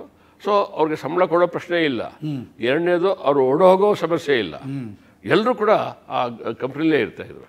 ಅದು ಗುಬ್ಬಿ ವೀರಣ್ಣವರ ಮ್ಯಾನೇಜ್ಮೆಂಟ್ ಥಿಯರಿ. ಅದು ಅದ್ಭುತ ಅಂದರೆ ಅದ್ಭುತ. ನಾಟಕ ಅಕಾಡೆಮಿ ಅಧ್ಯಕ್ಷರಾದ ನಾಟಕ ಅಕಾಡೆಮಿ ಆರ್ಡರ್ ಬಂತು. ನೆಕ್ಸ್ಟ್ ಎಲ್ಲರನ್ನೂ ಮೆಂಬರ್ಸ್ ಕರೆದು ಅಷ್ಟು ಜನ ಅವ್ರ ಮನೆಗೆ ಹೋಗಿ ಅಂದೆ, ಅವ್ರು ನಮ್ಮ ಜೊತೆ ಕುಳಿತು ನಾನು ಒಂದು ನಾಟಕ ಆಡಬೇಕಲ್ಲ. ನಾನು ಕಪ್ಪಣ್ಣವರೇ ನಿಮ್ಮ ಕಾಲದಲ್ಲೇ ಒಂದು ನಾಟಕ ಮಾಡಿಬಿಡ್ತೀನಿ ಅಂತಂದರು. ನಿಮಗೆ ಈಗ ವಾಪಸ್ಸು ಪ್ರಶ್ನೆ, ರಾಜ್ಕುಮಾರ್ ಕಂಪ್ನಿ ಬಿಟ್ಟಾದ್ಮೇಲೆ ಸಿನಿಮಾ ಸೇರಿದ್ರು. ಸಿನಿಮಾ ಸೇರಿದ್ಮೇಲೆ ನಾಟಕ ಮಾಡಿದ್ರಾ ಇಲ್ವಾ? ನನಗೆ ಗೊತ್ತಿರಂಗಿಲ್ಲ, ನೋಡಿಲ್ಲ. ನಾಟಕ ಅಕಾಡೆಮಿಯಿಂದ ರವೀಂದ್ರ ಕಲಾಕ್ಷೇತ್ರದಲ್ಲಿ ಅವರು ರಾಜ್ಕುಮಾರ್ ಮತ್ತು ಲೋಕೇಶ್ ಅಭಿನಯಿಸಿದ ನಾಟಕ ಮಾಡಿದ್ರು. ಯಾವುದು ಸರ್? ಹೆಸರನ್ನ ಹೇಳಿ. ಅದು ಅದ್ಭುತವಾದ ನಾಟಕ ಇತ್ತು. ಜನ ತುಂಬ ಬಂದರು. ಪೊಲೀಸ್ನವ್ರು ಹಾಗೆ ಹೀಗೆ ಅಂತಂದರು. ಇಲ್ಲ ಏನು ನಾವು ನೋಡ್ಕೊಳ್ತೀವಿ ಅಂತ ಅಂದ್ಬಿಟ್ಟು. ಅದು ರಾಜ್ಕುಮಾರ್ ಮತ್ತೆ ರಂಗದ ಮೇಲೆ ಬರೋಕ್ಕೆ ನಾನು ಕಾರಣ ಅದೇ ಅನ್ನೋದು ನನ್ನ ಜೀವನದ ಪುಣ್ಯ ಅಂತ ಅಂದ್ಕೊಳ್ತೀನಿ. ಅದೇ ಥರ ಅನೇಕ ಪ್ರಶ್ನೆಗಳು. ಅವ್ರಿಗೆ ದಾದಾ ಸಾಹೇಬ್ ಪ್ರಶಸ್ತಿ ಬಂತು. ನಾನು ಆಫೀಸಲ್ಲಿ ಕುಳ್ತೀನಿ, ಮಾಮೂಲಿ ನನ್ನ ಡ್ರೆಸ್ಸು ದೇವರೇ ಕಾಪಾಡಬೇಕು ಆ ಥರ ಡ್ರೆಸ್ ಇರ್ತೈತೆ. ಯಾವಾಗಲೂ ಅಲ್ಲ ಕುಳ್ತಿದ್ದೆ. ದೂರದರ್ಶನವ್ರು ಫೋನ್ ಮಾಡಿದ್ರು, ಕಪ್ಪಣ್ಣ ಹೇಗಾರು ಮಾಡಿ ಒಂದು ಇಂಟರ್ವ್ಯೂ ಬೇಕು ರಾಜ್ಕುಮಾರ್ ಅಂತ. ಅಯ್ಯೋ ನಾನು ಹೋಗಲ್ಲ. ಆಮೇಲೆ ನಾನೆಲ್ಲ ಭಾಳ ಕ್ಯಾಶುವಲ್ ಆಗಿದ್ದೀನಿ, ಹೂವಾಗಿವ ತೊಗೊಂಡೋಗೋದು. ಆಮೇಲೆ ನಾನು ಎಲ್ಲರೂ ಹೊಡಬೇಕು ಅಂದರೆ ನನ್ನ ಬಟ್ಟೆ ಗಿಟ್ಟೆ ಇಸ್ತ್ರಿ ಮಾಡ್ಕೊಂಡು ಹೋಗ್ಬೇಕು, ಅವೆಲ್ಲ ರೆಡಿ ಇಲ್ಲ ಅಂತ ಹೀಗೆ ಹೇಳಿದೆ. ಅವರು ಇಲ್ಲ ನೋಡಿ ಇವತ್ತು ಹೋಗದೆ ಅಂದರೆ ನಮ್ಗೆ ಇದಾಗ್ಬಿಟ್ಟು, ನಮಗೇನು ವೀಕ್ನೆಸ್ ಏನಂದರೆ ನಾವು ಆವಾಗ ಯಾವುದೋ ಎಪಿಸೋಡ್ ಮಾಡೋದು ಮತ್ತೊಂದು ಈ ಥರದ. ಸೊ ಅದು ಪೂರ್ತಿಯಾಗಿಲ್ಲ ಅಂತ ಅನ್ನೋಕ್ಕಾಗಲ್ಲ. ಸೊ ಸ್ಕೂಟ್ರ್ ಅವರು ಹಾಕ್ಕೊಂಡು ಅವ್ರ ಮನೆಗೆ ಹೋದೆ. ಅಲ್ಲಿ ಎಲ್ಲರೂ ಕಪ್ಪಣ್ಣ ಗೊತ್ತು. ಸೊ ನಾನು ಹೋಗ್ತಾ ಇದ್ದಂಗೆ ಅಲ್ಲಿ ನೋಡ್ತೀನಿ, ಹರೀಶ್ ಇಂದ್ರಲೋಕ ಅಂದರೆ ಏನಿರ್ಬೋದು ಹೇಳಿ, ಆ ಜರ್ತಾರಿ ಬಟ್ಟೆ, ಇದು ಆ ಒಡವೆ ಅಲ್ಲಿತ್ತು ಎಂಟ್ರೆನ್ಸಲ್ಲಿ ಫುಲ್ ಕುಳ್ತಿದ್ದಾರೆ. ರಾಜ್ಕುಮಾರ್ ಇಲ್ಲಿ ಕುಳ್ತಿದ್ದಾರೆ. ಏನೋ ನನಗೆ ಥೂ ಅಂತ ನಾನು ನೋಡ್ಕೊಂಡು ವಾಪಸ್ ತಿರ್ಕೊಂಡೆ. ರಾಜ್ಕುಮಾರ್ ನೋಡ್ಬಿಟ್ಟಿದನು. ಓಹ್ ಯಾಕೋ ಕಪ್ಪಣ್ಣವ್ರು ವಾಪಸ್ ಹೋಗ್ತಿದ್ದಾರೆ ಅಂತಂದರು. ಕಿವಿಗೆ ಬಿದ್ದ ತಕ್ಷಣ ನಾನು ಇರೋಕ್ಕೆ ಸಾಧ್ಯನಾ? ಆಮೇಲೆ ನಡಿಲಿಲ್ಲ. 100 ಮೀಟರ್ಸ್ ಡ್ಯಾಶ್ ಹೋಗಿ ಡಬಾರ್ ಅಂತ ಕಾಲಿಗೆ ಬಿದ್ದೆ. ಅವರು ಎದ್ದು ನಿಂತ್ಕೊಂಡು, ನಾನು ಕಾಡಿದ್ನಲ್ಲ ಕಾಲು ಮಾಡ್ತಾ ಇದ್ದೆ, ಹೀಗೆ ಮೇಲೆತ್ಕೊಂಡ್ರು. ಮೇಲೆತ್ಕೊಳ್ಳುವಾಗ ಯಾಕೆ ರಾಜ್ಕುಮಾರ್ ಅಂತಂದರೆ ಅವ್ರು ಹೇಳಿದ್ದೇನೆ, ನಾನು ಕ್ಷಮಿಸಬೇಕು, ಬರೀ ಕೈಲಿ ಬಂದೆ, ಹೂವು ಅದು ಇದು ತರಲಿಲ್ಲ ಅಂತಂದೆ. ರಾಜ್ಕುಮಾರ್ ಉತ್ತರ, ಬರೀ ಕೈಲಿ ಬಂದ್ರಿ, ಬರೀ ಹೃದಯದಲ್ಲಿ ಬರಲಿಲ್ಲ ತಾನೇ, ಎಂಥ ಮಾತ್ರೆ ಅದು ಅಂತ ಅಂದ್ಬಿಟ್ಟು ಅವರ ಅಭಿನಂದನೆಗಳು. ಅಲ್ಲ ಈ ಥರ ದೂರದರ್ಶನ ಹೇಳಿದ್ದಾರೆ ತಕ್ಷಣ ಪಾರ್ವತಕ್ಕ ಕಪ್ಪಣ ಇವತ್ತು ಮಾತ್ರ ಬೇಡಿ ನೋಡಿ ಕ್ಯಾಮ್ರಾ ಎಲ್ಲ ಕ್ಯಾಮ್ರಾ ಆಚೆ ಬಿಟ್ಟಿದ್ದು ಆಚೆ ಇಟ್ಟಿದ್ದೀನಿ ಒಬ್ಬರನ್ನೂ ಹೊರಗಡೆ ಬಿಟ್ಟಿಲ್ಲ ನಿಮ್ಮನ್ನು ಬಿಟ್ಟರೆ ನಾ ಎಲ್ರಿಗೂ ನಾನು ಅವ್ರು ಪಾರ್ವತಕ್ಕ ಉತ್ತರ ಕೊಡೋಕ್ಕಾಗುತ್ತಾ ಆಗಲಿ ಅಕ್ಕ ದೂರದರ್ಶನ ಹೇಳಿದ್ರು ಅದಕ್ಕೋಸ್ಕರ ಬಂದೆ ಒಂದು ಕಪ್ಪಣ್ಣವರೇ ಸ್ವಲ್ಪ ತಿರಿ ಏನಾದ್ರು ಅವಕಾಶ ಸಿಕ್ಕರೆ ಜಮಾಯಿಸ್ಬೋಣ ಇಡೀ ಕುಟುಂಬ ಮುಂದೆ ಕುಳಿತುಕೊಂಡ್ರು ಇವ್ರು ನಾನು ರಾಜ್ಕುಮಾರ್ ಇಬ್ಬರೇ ಅಣ್ಣ 2 ಗಂಟೆ ಟೈಮ್ ಮಾತಾಡೋದು 2 ಅವರ್ಸ್ ಮಾತಾಡೋರು 2 ಅವರ್ಸ್ ಮಾತಾಡೋರು ಆಮೇಲೆ ನಾನೇ ಅನಲೈಸ್ ಮಾಡ್ತೀನಿ ಅಂತಂದರೆ ಯಾಕೆ ಅಷ್ಟು ಮಾತಾಡೋದು ಅಂತ ನನ್ನ ಮೊದಲನೇ ಪ್ರಶ್ನೆ ಸರ್ ತಮಗೆ ಈಗ ಪ್ರಶಸ್ತಿ ಬಂದಾಗ ತಾವು ತಮ್ಮ ತಂದೆಯವನಾಗಿ ಜ್ಞಾಪಿಸ್ಕೊಳ್ತಾರಾ ಅಥವಾ ಕನ್ನಡಿಗರನ್ನ ಜ್ಞಾಪಿಸ್ಕೊಳ್ತೀರಾ ಅಂತಂದೆ ಕಪ್ಪಣ್ಣವ್ರು ನೋಡಿ ಎಂಥ ಪ್ರಶ್ನೆ ಕೇಳ್ತಾರೆ ನಮ್ಮ ಪಿತೃ ಸಮಾನ ಅವ್ರಿಗೆ ನಾನು ನಮಸ್ಕಾರ ಮಾಡಿ ಕನ್ನಡದವ್ರನ್ನ ನೆನಪಿಸ್ಕೊಳ್ತೀನಿ ಅವ್ರ ಉತ್ತರನೂ ಅಷ್ಟೇ ಚೆನ್ನಾಗಿದೆ 2 ಅವರ್ಸ್ ಅವ್ರ ಬಗ್ಗೆ ನನಗೆ ಸಾಕಷ್ಟು ಮಾಹಿತಿ ಇತ್ತು ಎಮೋಷನಲ್ ಸರ್ ಅಯ್ಯೋ ಅದು ಏನ್ರಿ ನೀವು ಸುಮ್ಮನೆ ಬರಲಿಲ್ಲ ಎಂಥ ಸಣ್ಣ ಎತ್ತಿದ್ದಕ್ಕೆ ನೀವು ಕಣ್ಣು ನೀರು ಬಂದ್ಬಿಡ್ತೀನಿ ಹೌದೌದು ಅದು ಶಿವಮೊಗ್ಗದಲ್ಲಿ ಈ ರಾಜ್ಯದಲ್ಲಿ ವಾರ್ತಾ ಇಲಾಖೆಯಿಂದ ಎಷ್ಟು ಫಿಲ್ಮ್ ಅವಾರ್ಡ್ಸ್ ಫಂಕ್ಷನ್ ಆಯಿತು ಅಷ್ಟು ನಾನು ಕೆಲಸ ಮಾಡಿದ್ದು ಒಂದು ಮೆಮೊ ಇಶ್ಯೂ ಮಾಡ್ತಾರೆ ಹೋಗಿ ಮಾಡ್ಕೊಂಬರ್ತಾಯಿದ್ದೆ ಅಷ್ಟೇ ದುಡ್ಡಿಲ್ಲ ಕಾಸಿಲ್ಲ ಅಲ್ಲಿ ಅದ್ಭುತವಾದ ಕಾರ್ಯಕ್ರಮ ಲಕ್ಷ್ಮೀನಾರಾಯಣ್ ಅಂತ ಮುಂದೆ ಅವರು ಚೀಫ್ ಸೆಕ್ರೆಟರಿ ಏನೋ ಆಗಿದ್ದರು ದಲಿತ ಆಫೀಸರ್ ಅವರು ತುಂಬ ಚೆನ್ನಾಗಿ ಅಚ್ಚುಕಟ್ಟಾಗಿ ವ್ಯವಸ್ಥೆ ಮಾಡೋದು ಮಾಡಿದ್ಮೇಲೆ ಸ್ಟೇಜ್ ಮೇಲೆ ಹೇಳಿದ್ರು ನೀವು ಈ ರಾಜ್ಕುಮಾರ್ ಹಂಗೆ ಕುಣಿತಾನೆ ಅಲ್ಲಿ ನೋಡಿ ಈ ಕಪ್ಪಣ್ಣವರು ಇಂದ್ರಲೋಕ ಸೃಷ್ಟಿ ಮಾಡಿಬಿಟ್ಟಿದ್ದಾರೆ ನಾವು ಸುಮ್ಮನೆ ನಿಂತ್ಕೊಂಡ್ರು ನಿಮಗೆ ನಾವು ಚೆನ್ನಾಗಿ ಕುಣಿತೀವಿ ಅಂತ ಈಗೆಲ್ಲ ಇದು ಆಮೇಲೆ ಆ ಪ್ರೋಗ್ರಾಮ್ ಆದಮೇಲೆ ಒಂದು ಬ್ಯಾಂಕ್ವೆಟ್ ಡಿನ್ನರ್ ಇರುತ್ತೆ ಒಂದು ದಿವಸ ನಾನು ಹೋಗಲ್ಲ ಅವರು ಆ ಕಪ್ಪಣ್ಣ ಇಲ್ಲಿ ಬರಲಿಲ್ವಲ್ಲ ಅಂತ ಕೇಳಿದ್ರೆ ಅದು ಇಲ್ಲ ಸರ್ ಅವರು ಇಲ್ಲಿ ಊಟಕ್ಕೆ ಅದಕ್ಕೆಲ್ಲ ಬರೋಲ್ಲ ಹೌದಾ ಆಮೇಲೆ ನೆಕ್ಸ್ಟ್ ವೀಕು ಒಂದು ವಂಡರ್ಫುಲ್ ಗಿಫ್ಟ್ ಫ್ರಮ್ ರಾಜ್ಕುಮಾರ್ ಪಾರ್ವತಕ್ಕ ವರದಣ್ಣ ಇನ್ನಿಬ್ಬರು ನಮ್ಮನೆಗೆ ಊಟಕ್ಕೆ ಬಂದರು ನಿಮ್ಮನೆಗೆ ಊಟಕ್ಕೆ ಬಂದರು ಹೌದಣ್ಣ ಫೋಟೋ ತೋರಿಸ್ತಾರೆ ಡಾಕ್ಯುಮೆಂಟ್ರಿ ನಮ್ಮ ಮನೆಗೆ ಬಂದು ಕೆಳಗಡೆ ಟೇಬಲಲ್ಲ ಕೆಳಗಡೆ ಹಾಕ್ಕೊಂಡು ಇದು ಮಾಡಿಕೊಂಡು ಇದು ಸೇಮ್ ಓಲ್ಡ್ ಇದು ಪಾರು ಇದು ನೋಡು ಇಷ್ಟು ಅವರು ಸ್ಪೆಷಲ್ ನಾನ್ ವೆಜಿಟೇರಿಯನ್ ಊಟ ಅದೆಲ್ಲ ಆದರೆ ಕೈ ಸೋಪಾಗಿ ತೊಳ್ಕೊಳ್ತಿರಲಿಲ್ಲ ಗೊತ್ತಾ ಮತ್ತೆ ಅದೇ ಚೆನ್ನಾಗಿದೆ ಅಂತ ಅವಾಗ ಆಸ್ವಾದಿಸ್ತಾ ಇದ್ರು ಹೌದು ಅದು ಸೋಪಾಗಿ ತೊಳ್ಕೊಂಬಿಟ್ರೆ ಹೊರಟೋಗುತ್ತೆ ಅಂತ ಅಂದ್ಬಿಟ್ಟಿದ್ರು ಅವರು ಅದೆಲ್ಲ ತುಂಬ ಎಂಜಾಯ್ ಅಂದರೆ ಊಟ ಎಂಜಾಯ್ ಮಾಡೋರು ಕೈ ತೊಳ್ಕೊಳ್ತಿದ್ರು ಅದಾದ್ಮೇಲೆ ಸೋಪಾಗಿ ತೊಳ್ಕೊಳ್ತಿರ್ಲಿಲ್ಲ ಯಾಕೆಂದರೆ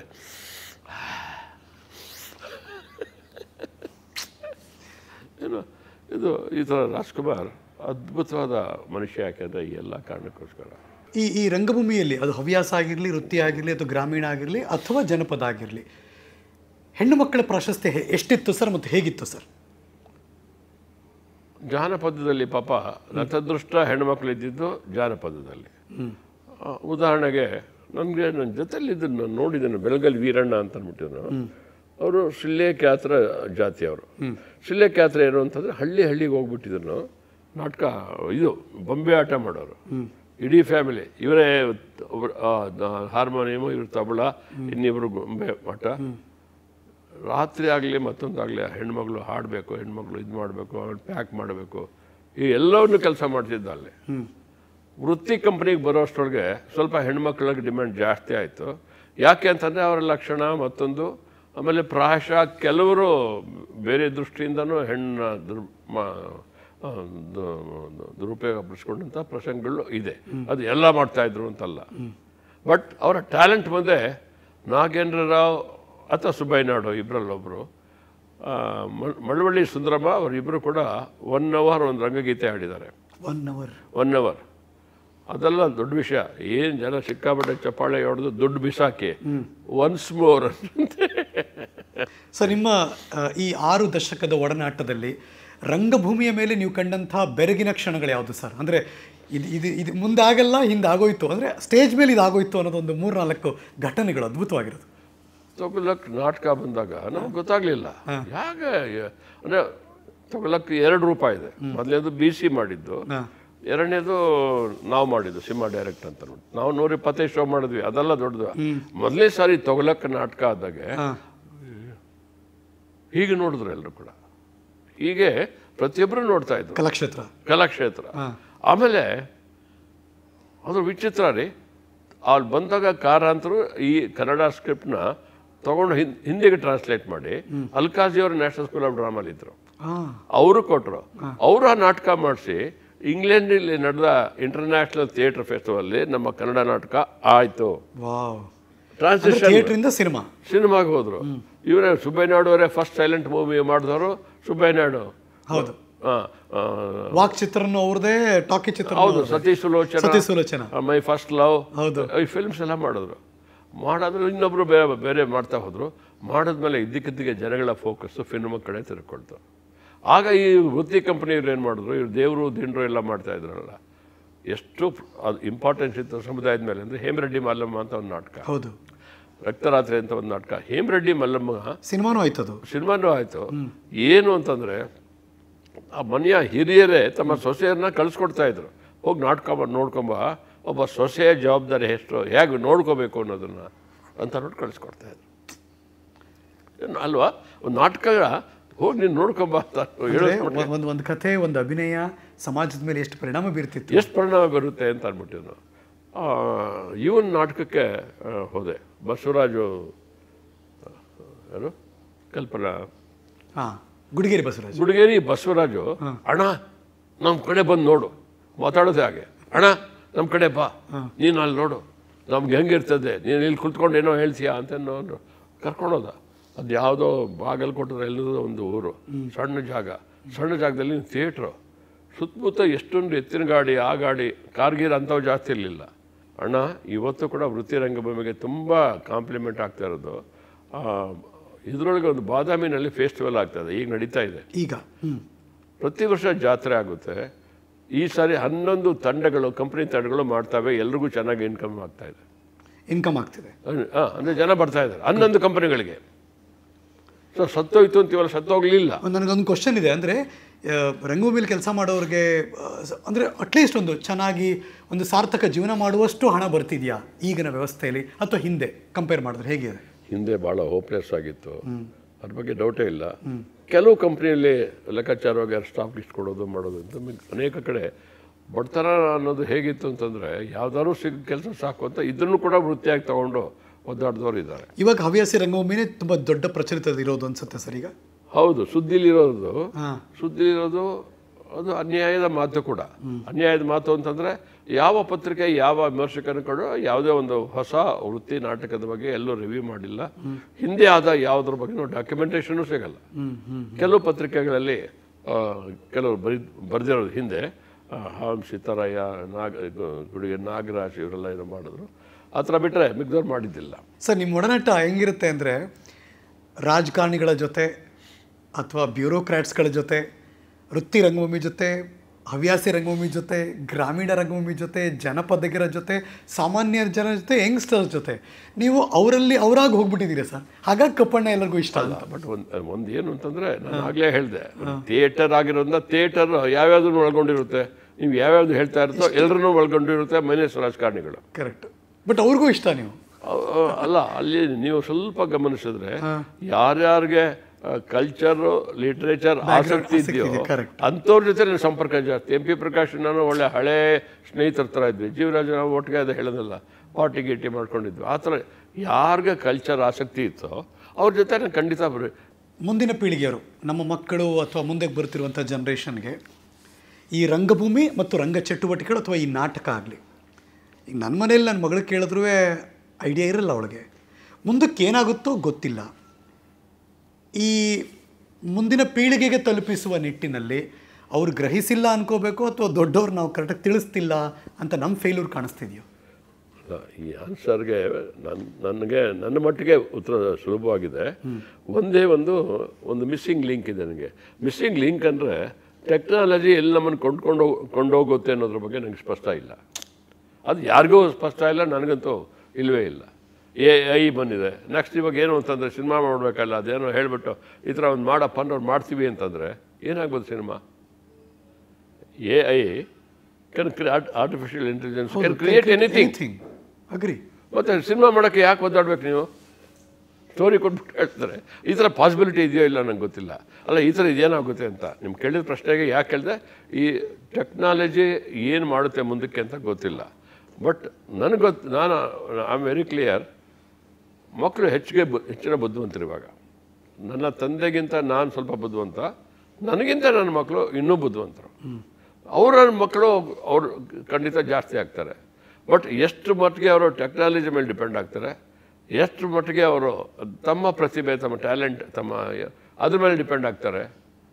ಸರ್, ಇವತ್ತು ಅದು ಇದು 128 ಕಾಮೆಂಟ್ ಮಾಡ್ತಾರೆ. ಎಷ್ಟು ಜನ ಕ್ಲಾಸಿಕಲ್ ಮ್ಯೂಸಿಕ್, ಕ್ಲಾಸಿಕಲ್ ಡ್ಯಾನ್ಸ್ ಕಲಿತಾ ಇದ್ದಾರೆ ಅಂತಾರೆ. ಖುಷಿ ಆಗುತ್ತೆ ಸರ್. ನಾವು ಅಂದ್ಕೊಳ್ತೀವಿ ಏನು ಅಂತಂದರೆ ಎಲ್ಲ ಹೊರಟೋಯ್ತು. ಎಲ್ಲೂ ಹೊರಟೋಗಿಲ್ಲ ಸರ್. ಅದನ್ನು ಇವಾಗಲೂ ಕಟ್ಕೊಂಡಿರೋ ನಂಬರು ಬೇಕಾಷ್ಟು ಜನ ಇದ್ದಾರೆ. ಹೊಸ ಸಿಂಗಿಂಗ್ ಟ್ಯಾಲೆಂಟ್ ಎಷ್ಟು ಬರ್ತಾ ಇದೆ ಹೇಳಿ. ಕಪ್ಪಣ್ಣ ಅಂಗಳ ಅಂತ ಒಂದು ಶುರು ಮಾಡಿದ್ದಾರೆ ಬೆಂಗಳೂರಿನ JP ನಗರದಲ್ಲಿ. ಕಪ್ಪಣ್ಣ ಅಂಗಳ ಇದೆ, ಮೋಸ್ಟ್ ಆ್ಯಕ್ಟಿವ್ ಅಂಗಳ. ಅದು ಕಲಾವಿದರನ್ನು ಬೆಳೆಸುವ ನಿಟ್ಟಿನಲ್ಲಿ, ಕಲೆಗೆ ಪೋಷಿಸುವಂಥ ನಿಟ್ಟಿನಲ್ಲಿ. Hats off to you sir. ಆ ವಿಚಾರದ ಬಗ್ಗೆ ಪ್ಲೀಸ್ ಗೋ ಹೆಡ್. ಪ್ರತಿ 2ನೇ ಶುಕ್ರವಾರ ಮತ್ತು 2ನೇ ಶನಿವಾರ ಮೊದಲೇ classical dance. Classical Harish 85 program ಆಗಿದೆ. ಡೈಲಿ ಒಂದು ಸೆಷನ್ಗೆ 2 ಡ್ಯಾನ್ಸರ್ ಡ್ಯಾನ್ಸ್ ಮಾಡ್ತಾರೆ. 1 ಅವರ್ ಡ್ಯಾನ್ಸ್ ಮಾಡ್ತಾರೆ. ಈ ಮ್ಯೂಸಿಕ್ಗೆ ಒಬ್ಬರು ಮಾಡ್ಬೋದು. ಅದು 76 ವಾರ ಆಗಿದೆ. Can you imagine? ಏನೋ ಅಯ್ಯೋ ಸರ್ಕಾರ ಕೊಡದಿದ್ರೆ ಹೇಗೆ ಮಾಡೋದು? ಯಾಕ್ರಿ ಸರ್ಕಾರ ಕೊಡಬೇಕು?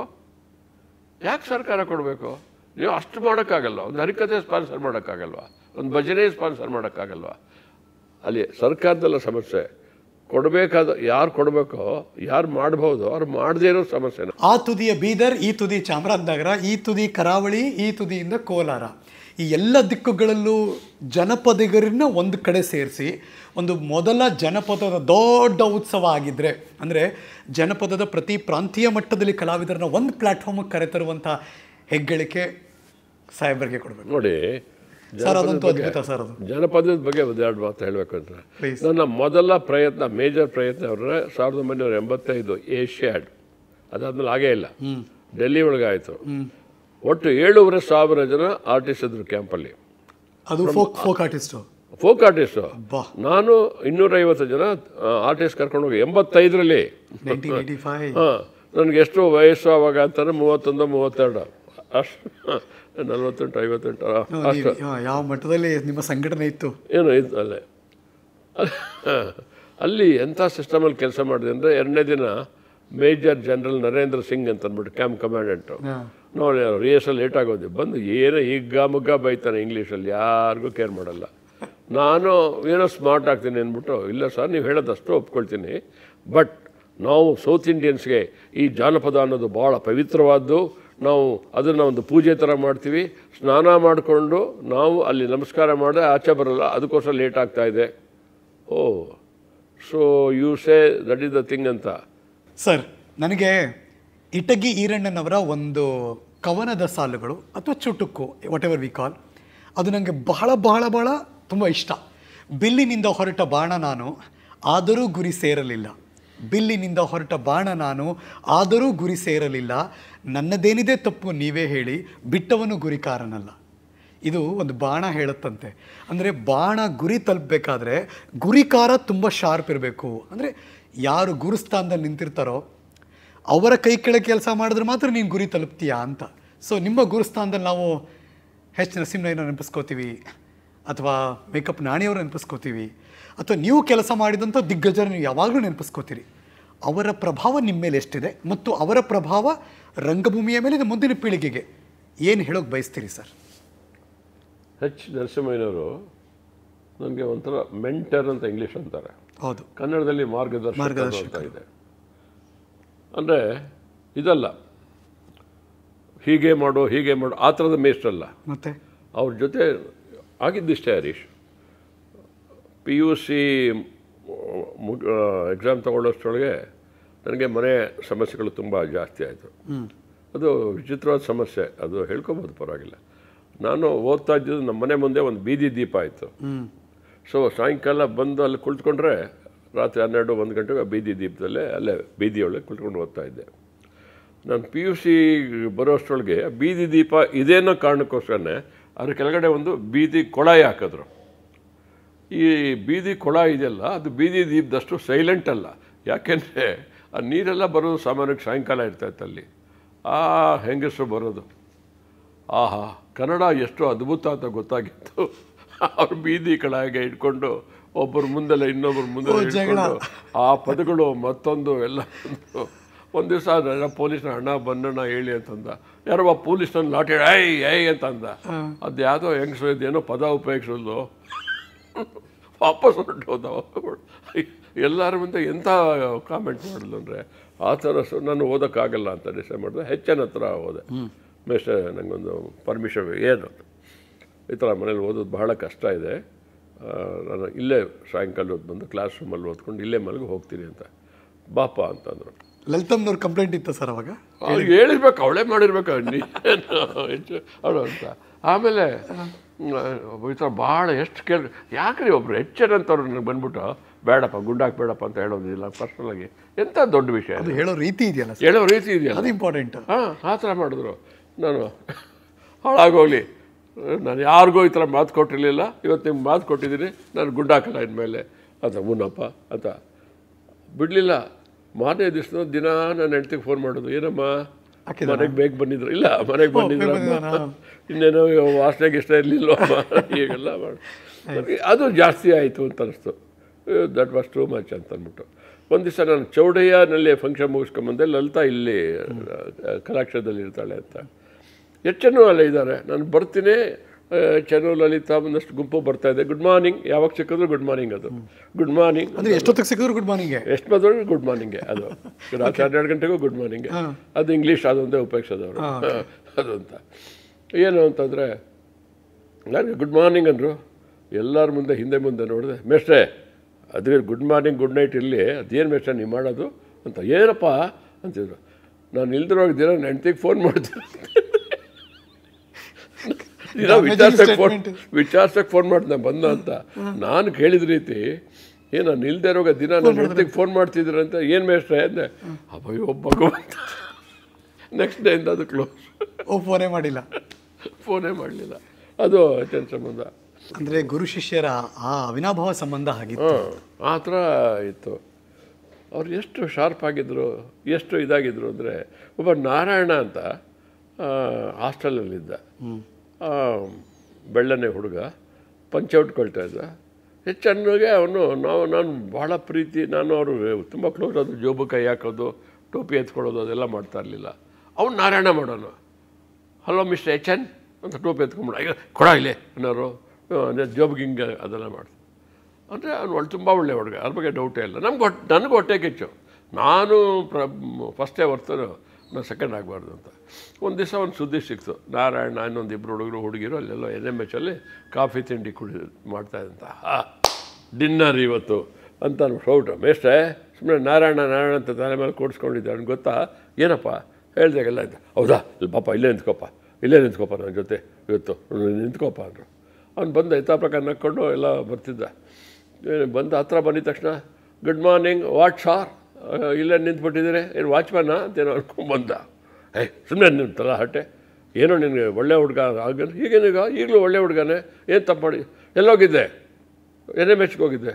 ಅವರು ಸತ್ಯ ಹೇಳ್ತಾ ಇದ್ದಾನೆ. ಯಾರ್ಯಾರ ಜೊತೆ ಹೋಗಿದ್ದೆ? ನಾನು, ರಾಮು, ನಳಿನ. ಏನು ನಳಿನ? ಎಲ್ಲ ಹೇಳ್ತಾ ಇದ್ದಾನೆ. ನಾಚಿಕೆ ಆಗಲ್ಲ? ಹೆಣ್ಮಕ್ಳ ಜೊತೆ ಯಾಕೆ ಹೋದೆ? ಅಯ್ಯೋ ಸರ್, ಅವರು ನನಗೆ ಸಿಸ್ಟರ್ ಥರ ಸರ್ ಅಂತಂದ. ಗೆದ್ಬಿಟ್ನಲ್ಲ ಇವಾಗ. ಸತ್ಯ ಅಷ್ಟು ಹೇಳಿದ್ದಾನೆ, ಒಂದು ಕಾರಣ ಕೊಟ್ಟಿದ್ದಾನೆ. ಇವಾಗ ಸರಿಯಾಗಿದೆಯಲ್ಲ ಅದು ಅಂತ ಅಂದ್ಬಿಟ್ಟು. ಏನು ನಿನ್ನ ತಲೆ, ನಿನ್ನ ಸಿಸ್ಟರು ಅಲ್ಲ, ನಿನ್ನ ಸಿಸ್ಟರ್ ಕರ್ಕೊಂಡು ಯಾವ ಥರ ಹೋಟ್ಲಿಗೆ ಹೋಗಿದ್ದೀಯ? ಬೈದರು. ಏನಂದರೆ ಫಸ್ಟು ನಿನ್ನ ಸಿಸ್ಟರ್ ಕರ್ಕೊಂಡು ಹೋಟೆಲ್ಗೆ ಹೋಗು, ಆಮೇಲೆ ಪಕ್ಕದ ಮನೆಯವ್ರ ಸಿಸ್ಟರ್ಗೆ ಹೋಗು ಅಂತ. ಅಯೋಗ್ಯ. ಅವನ ಮುಖ ಇಷ್ಟ ಆಗೋಯ್ತು ನಾನು ಪಾಪ. ಅವನು ಯಾವ ಮಟ್ಟಕ್ಕೆ ಕಪ್ಪಣ್ಣ ಸರ್ಗೆ ಹೆಚ್ಚನ್ನವರ ಪ್ರಭಾವ ಅಂದರೆ, ಸರ್ ಇವತ್ತೇನು ತಿಂಡಿ ತಿಂದಿರಿ ಅಂತ ನಾನು ಕೇಳಿದ್ರೆ ಕಪ್ಪಣ್ಣ ಸರ್ ಹೇಳೋದು ಹೆಚ್ಚನ್ನು ತಿಂಡಿ ತಿಂದೆ ಅಂತ. ಅಂದರೆ ಉಪ್ಪಿಟ್ಟನ್ನು ಕಪ್ಪಣ್ಣ ಸರ್ ಹೀಗೆ ವಿವರಣೆ ಕೊಡ್ತಾರೆ. ದಟ್ಸ್ ಹೌ ಒಬ್ಬ ಗುರು ಶಿಷ್ಯರ ಸಂಬಂಧ ಯಾವಾಗಲೂ ಅಂತ. ಸರ್ ರಂಗಭೂಮಿಯಲ್ಲಿ ಒಂದು ಕಡೆ ಅಫ್ಕೋರ್ಸ್ ನಿಮ್ಮ ಗುರುಗಳು ನರಸಿಂಹಯ್ಯರು, ಮಗದೊಂದು ಕಡೆ ಕಾರಂತರನ್ನ ಮರೆಯೋಕ್ಕೆ ಸಾಧ್ಯ ಇಲ್ಲ, MS ಸತ್ಯವ್ರನ್ನ ಮರೆಯೋಕ್ಕೆ ಸಾಧ್ಯ ಇಲ್ಲ. ನೀವು ಹೇಗಿತ್ತು ಸರ್ ಒಡನಾಟ? ಕಾರಂತ್ ಇಡೀ ನಮ್ಮ ರಂಗಭೂಮಿಯ ಒಬ್ಬ ಮಾಯಾವಿ BV ಕಾರಂತ್. ಮಾಯಾವಿ ಅಂತಂದರೆ ಎಲ್ಲರಿಗೂ ಯಾವುದೋ ಒಂದು, ಇವಾಗ ಎಚ್ ಎನ್ ಬಗ್ಗೆ ಮಾತಾಡಿದಾಗ ನಾನು ಮಾತಾಡಿದ್ದೆಲ್ಲ ಅವ್ರ ಮಾತು ನಡೆ ನೋಡಿ ಸ್ಪಷ್ಟ. ಅವರು ಹೀಗಿದ್ರು, ಹಾಗೆ ಹೇಳಿದ್ರು, ಹೀಗೆ ಮಾಡಿದ್ರು ಅಲ್ಲ. ನನ್ನ 10 ಜನದ ಗುಂಪು ವಿಷಯ ಹೇಳಿದ್ರು ಕೂಡ ಅವ್ರು ಎಷ್ಟು ಪ್ರಾಕ್ಟಿಕಲ್ ಆಗಿದ್ರು ಅಂತಂದರೆ, ಮೆರವಣಿಗೆ ಹಾಕಬಾರ್ದಪ್ಪ, ಇದು ಮಾಡಬಾರ್ದಪ್ಪ ಅಂತ ಆ ಥರದ್ದು ಹೇಳ್ತಾ ಇದ್ರೆ ಹೊರತು ಬೇರೆದು ಮಾಡ್ತಾಯಿಲ್ಲ. ಆದರೆ ಬಿ ವಿ ಕಾರಂತರು ಯಾವಾಗ ಏನು ಆಗ್ತಾಯಿತ್ತು ಅನ್ನೋದು ಗೊತ್ತಿರಲಿಲ್ಲ. ಅವರು ಇಡೀ ಕರ್ನಾಟಕದಲ್ಲಿ ಮಾತ್ರ ಅಲ್ಲ, ಇಡೀ ಭಾರತ ದೇಶದಲ್ಲಿ ರಂಗಭೂಮಿ ಕಟ್ಟಿದ ಪುಣ್ಯಾತ್ಮ ಬಿ ವಿ ಕಾರಂತರು. ಅವರೊಬ್ಬರೇ 3 ರೆಪರ್ಟ್ರಿಗಳನ್ನು ನಡೆಸಿದವರು ಬಿ ವಿ ಕಾರಂತ. ಒಂದು ಡೆಲ್ಲಿಯ ನ್ಯಾಷನಲ್ ಸ್ಕೂಲ್ ಆಫ್ ಡ್ರಾಮಾ, 2ನೇದು ಅವರೇ ಆರಂಭಿಸಿದ ಮಧ್ಯಪ್ರದೇಶನ ಇದು, 3ನೇದು ಅವ್ರಿಗೋಸ್ಕರ ಕಟ್ಟಿದಂಥ ಮೈಸೂರು ರಂಗಾಯಣ. 3 ರಂಗಾಯಣಗಳ ಮುಖ್ಯಸ್ಥ ಆಗಿದ್ದವರು ಬಿ ವಿ ಕಾರಂತರು. ಅವ್ರ ಥರ ಯಾರೂ ಇಲ್ಲ, ಏನು ಅಷ್ಟು ಇದು ಮಾಡಿದವರು ಯಾರೂ ಇಲ್ಲ. ಸರ್, ನೀವಂತರ ಬಂಡಲ್ ಆಫ್ ನಾಲೆಡ್ಜ್ ಅಂತೀವಲ್ಲ, ಅಂದರೆ ನಿಮ್ಮ ಅನುಭವದ ನಾಲೆಡ್ಜ್ ಇವೆಲ್ಲವೂ ಕೂಡ ಕಣಜಗಳಾಗಿ ನಿಮ್ಮ ಹತ್ರ ಇತ್ತು. ಟೆಲ್ಲಸ್, ಇದನ್ನು ಪಠ್ಯಕ್ರಮದಲ್ಲಿ ಅಳವಡಿಸ್ಕೋಬೇಕು ಅಥವಾ ಮುಂದಿನ ಪೀಳಿಗೆಯವರಿಗೆ ಇದನ್ನು ತಿಳಿಸಿ ಹೇಳಬೇಕು, ಮತ್ತು ಇದನ್ನು ಮುಂದೆ ತೊಗೊಂಡೋಗ್ಬೇಕಲ್ಲ ಸರ್, ಬೇರೆ ಬೇರೆ ಆಯಾಮದಲ್ಲಿ ತೊಗೊಂಡೋಗ್ಬೇಕಲ್ಲ. ಇದು ಜವಾಬ್ದಾರಿ ಯಾರು ಹೊರಬೇಕು, ಯಾರು ಡ್ರೈವ್ ಮಾಡಬೇಕು ಇದನ್ನು ನಿಮ್ಮ ಪ್ರಕಾರ? ಇಲ್ಲ, ಒಂದೇನು ಅಂತಂದರೆ ನನಗೆ ಆಸಕ್ತಿ ಇದ್ದು ಇದೆಲ್ಲ ಕಲ್ತನೇ ಹೊರತು ನನಗೆ ಯಾರು ಹೋಗು ಅಂತ ಹೇಳಲಿಲ್ಲ. ನನಗೆ ಯಾರು ಕೂಡ, ನನಗೆ ಓದೋಕ್ಕೆ ಜಾಗ ಇಲ್ಲ ಅಂತ ನ್ಯಾಷನಲ್ ಕಾಲೇಜಲ್ಲಿ ಇರ್ತಾ ಇದ್ದೇ ಹೊರತು ಯಾರು ನೀನು HN ಕಾಲೇಜ್ಗೆ ಹೋಗೋ, ಅಲ್ಲಿ ಅಂಡರ್ ಸ್ಟಡಿ ಮಾಡು, ಅಲ್ಲಿರು ಅಂತ ಯಾರೂ ಹೇಳಿದ್ದಲ್ಲ. ಆ ಥರ ಆಸಕ್ತಿ ಹೇಗೆ ಮಾಡ್ತೀರಿ? ಅದೇ ನಮ್ಮ ಸ್ನೇಹಿತರೊಬ್ಬರು ಹೇಳಿದ್ರಲ್ಲ, ಸಿನಿಮಾ ಸೇರಿಕೊಂಡ್ರೆ ನಾಳೆ ಬೆಳಗ್ಗೆ ಬ್ಯಾಕ್ ಸ್ಟೇಜ್ ಮಾಡಿ ಅಂತ, ನಾವು ಅವತ್ತಿಂದ ಮುಖ ತೋರಿಸಿಲ್ಲ. ಅಂದರೆ ಅವಾಗ ಸರ್ ಆಯ್ಕೆಗಳು ಲಿಮಿಟೆಡ್ ಆಗಿತ್ತು ಸರ್. ಇವಾಗ ಹಂಗಲ್ಲ, ಆಯ್ಕೆಗಳು ಹಿಂಗೆ ತೆರೆದುಕೊಳ್ಳುತ್ತೆ, ಆಕರ್ಷಣೀಯವಾಗಿರುತ್ತೆ. ಇದ್ರ ಮಧ್ಯೆ ರಂಗಭೂಮಿ ನಿಲ್ಲುತ್ತಾ ಅನ್ನೋದು, ಅಥವಾ ಇದ್ರ ಮಧ್ಯೆ ರಂಗಭೂಮಿ ಗಟ್ಟಿತನವಾಗಿ ಯಾವಾಗಲೂ ಇದ್ದೇ ಇರುತ್ತಾ? ನಮ್ಮ ಪ್ರದರ್ಶಕ ಕಲೆಗಳು ಯಾವುದೂ ನಿಲ್ಲಲ್ಲ, ಯಾವುದೂ ಸಾಯಲ್ಲ. ಹೇಗೆ ಬೆಳೆಯುತ್ತೆ, ಹೇಗೆ ಹೋಗುತ್ತೆ ಅನ್ನೋದು ವೇರಿ ಆಗ್ತಾ ಹೋಗುತ್ತೆ. ಪೇಂಟರ್ಸ್ಗೆ ಅವಕಾಶ ಸಿಗಲಿಲ್ಲ, ಭಾಳ ಒಳ್ಳೆ ಗ್ಯಾಲರಿ ಬರ್ತಾಯಿದೆ, ಮತ್ತೇನೋ ಬರ್ತಾಯಿದೆ. ಸಂಗೀತದವ್ರಿಗೆ ಬೇರೆ ಬೇರೆ ವೇದಿಕೆಗಳು ಬರ್ತಾಯಿದೆ. ಇವ್ರಿಗೆ ಜಾಸ್ತಿ ಬರುತ್ತೆ, ಇನ್ನೊಬ್ರಿಗೆ ಜಾಸ್ತಿ ಬರಲ್ಲ. ಅಸಮಾನತೆ, ಸಮತೋಲನ ಇಲ್ಲದೆ ಇರೋದು ಇವೆಲ್ಲ ಆಗುತ್ತೆ. ಆದರೆ ಅದು ನಶಿಸಲ್ಲ. ಈಗ ರಂಗಶಂಕರ ಬಂತು, ಜನ ನಾಟಕ ನೋಡೋಕೆ ಹೋಗ್ತಾರೆ, ಅದಕ್ಕೊಂದು ಶಿಸ್ತಿದೆ. ಈ ಥರ ಇನ್ನೂ ಅದರ ವೇಗ ಹೆಚ್ಚಬೇಕು, ಆ ಮೊಮೆಂಟಮ್ ಕ್ರಿಯೇಟ್ ಆಗಬೇಕು. ನೋಡಿ, ಅದೊಂದು ಮೊನ್ನೆ ಶ್ರೀವಾಸದಲ್ಲಿ ಮಾತಾಡ್ತಾ ಮಾತು ಹೇಳಿದೆ. 1,40,00,000 45,00,000 ನಮ್ಮ ಪಾಪ್ಯುಲೇಷನ್ನು ಬೆಂಗಳೂರದು. ಆದರೆ ಇವತ್ತಿಗೂ ಕೂಡ ಬೆಂಗಳೂರಿನಲ್ಲಿ ಥಿಯೇಟರು ಹೆಚ್ಚಿಗೆ ಉಳ್ಕೊಂಡಿರೋದು ಹೇಗೆ ಅಂದರೆ ರಂಗಶಂಕರದಿಂದ. ಕಲಾಕ್ಷೇತ್ರ ಅಲ್ಲ. ಹಾಗೆಯೇ ಅಂದರೆ ಬೆಂಗಳೂರು ಸೌತಲ್ಲಿ ಒಂದು ಥಿಯೇಟ್ರ್ ಇದೆ, ಅಲ್ಲಿ ಥಿಯೇಟರ್ ಭಾಳ ಆ್ಯಕ್ಟಿವ್ ಆಗಿದೆ. ಅದು ರಂಗ ಹಿಡಿದಲ್ಲಿದೆ. ಬೆಂಗಳೂರಿನ ಈ ಕಡೆ ಎಲ್ಲ ಸೇವಾಸದನ ಅಂತ ಒಂದು ಸಣ್ಣ ಮಲ್ಲೇಶ್ವರಮಲ್ಲಿ ಎಲ್ಲ ಕ್ಲಾಸಿಕಲ್ ಡ್ಯಾನ್ಸು, ಕ್ಲಾಸಿಕ್ ಮ್ಯೂಸಿಕ್ ಆಗೋದು ಸೇವಾಸದಿಂದ. ಎಕ್ಸಾಕ್ಟ್ಲಿ. ಏನು ಹೇಳಿದೆ, ಎಷ್ಟೊಂದು ಥಿಯೇಟ್ರ್ ಇದೆ, ಇವೆರಡೇ ಥಿಯೇಟ್ರಲ್ಲಿ ಹೇಗಾಗುತ್ತೆ ಅಂತಂದರೆ ಅದು ಹಾಗೇ ಲೋಕಲ್ ಪೇಟ್ರನೈಸು, ಲೋಕಲ್ ಮ್ಯಾನೇಜ್ಮೆಂಟು, ಅದು ಮೇಲೆ ಡಿಪೆಂಡ್ ಆಗುತ್ತೆ. ಸೊ ಎಲ್ಲರೂ ಇನಿಷಿಯೇಟ್ ಮಾಡಬೇಕು ಅದನ್ನು. ಅಷ್ಟೇ. ಹೇಗೆ ರೆಸ್ಪಾನ್ಸ್ ಸಿಗುತ್ತೆ, ಏನಾಗುತ್ತೆ, ಅದ್ರ ಮೇಲೆ ಹೋಗುತ್ತೆ. ಸರ್, ಮಗಳು ಸ್ನೇಹ ಭ್ರಮರಿಯನ್ನು ಹುಟ್ಟು ಹಾಕಿದ್ರು, ದೊಡ್ಡ ಮಟ್ಟದಲ್ಲಿ ಎಲ್ಲ ಕಡೆ ತೊಗೊಂಡು ಹೋದರು. ನಾವು ನಡೆದು ಬಂದ್ವಿ ನಿಜ, ಮಕ್ಕಳು ಹಾಗೆ ಇರಬೇಕಾಗಿಲ್ಲ, ಎಷ್ಟೋ ಸರಿ ಚೇಂಜ್ ಆಗಿಬಿಡುತ್ತೆ.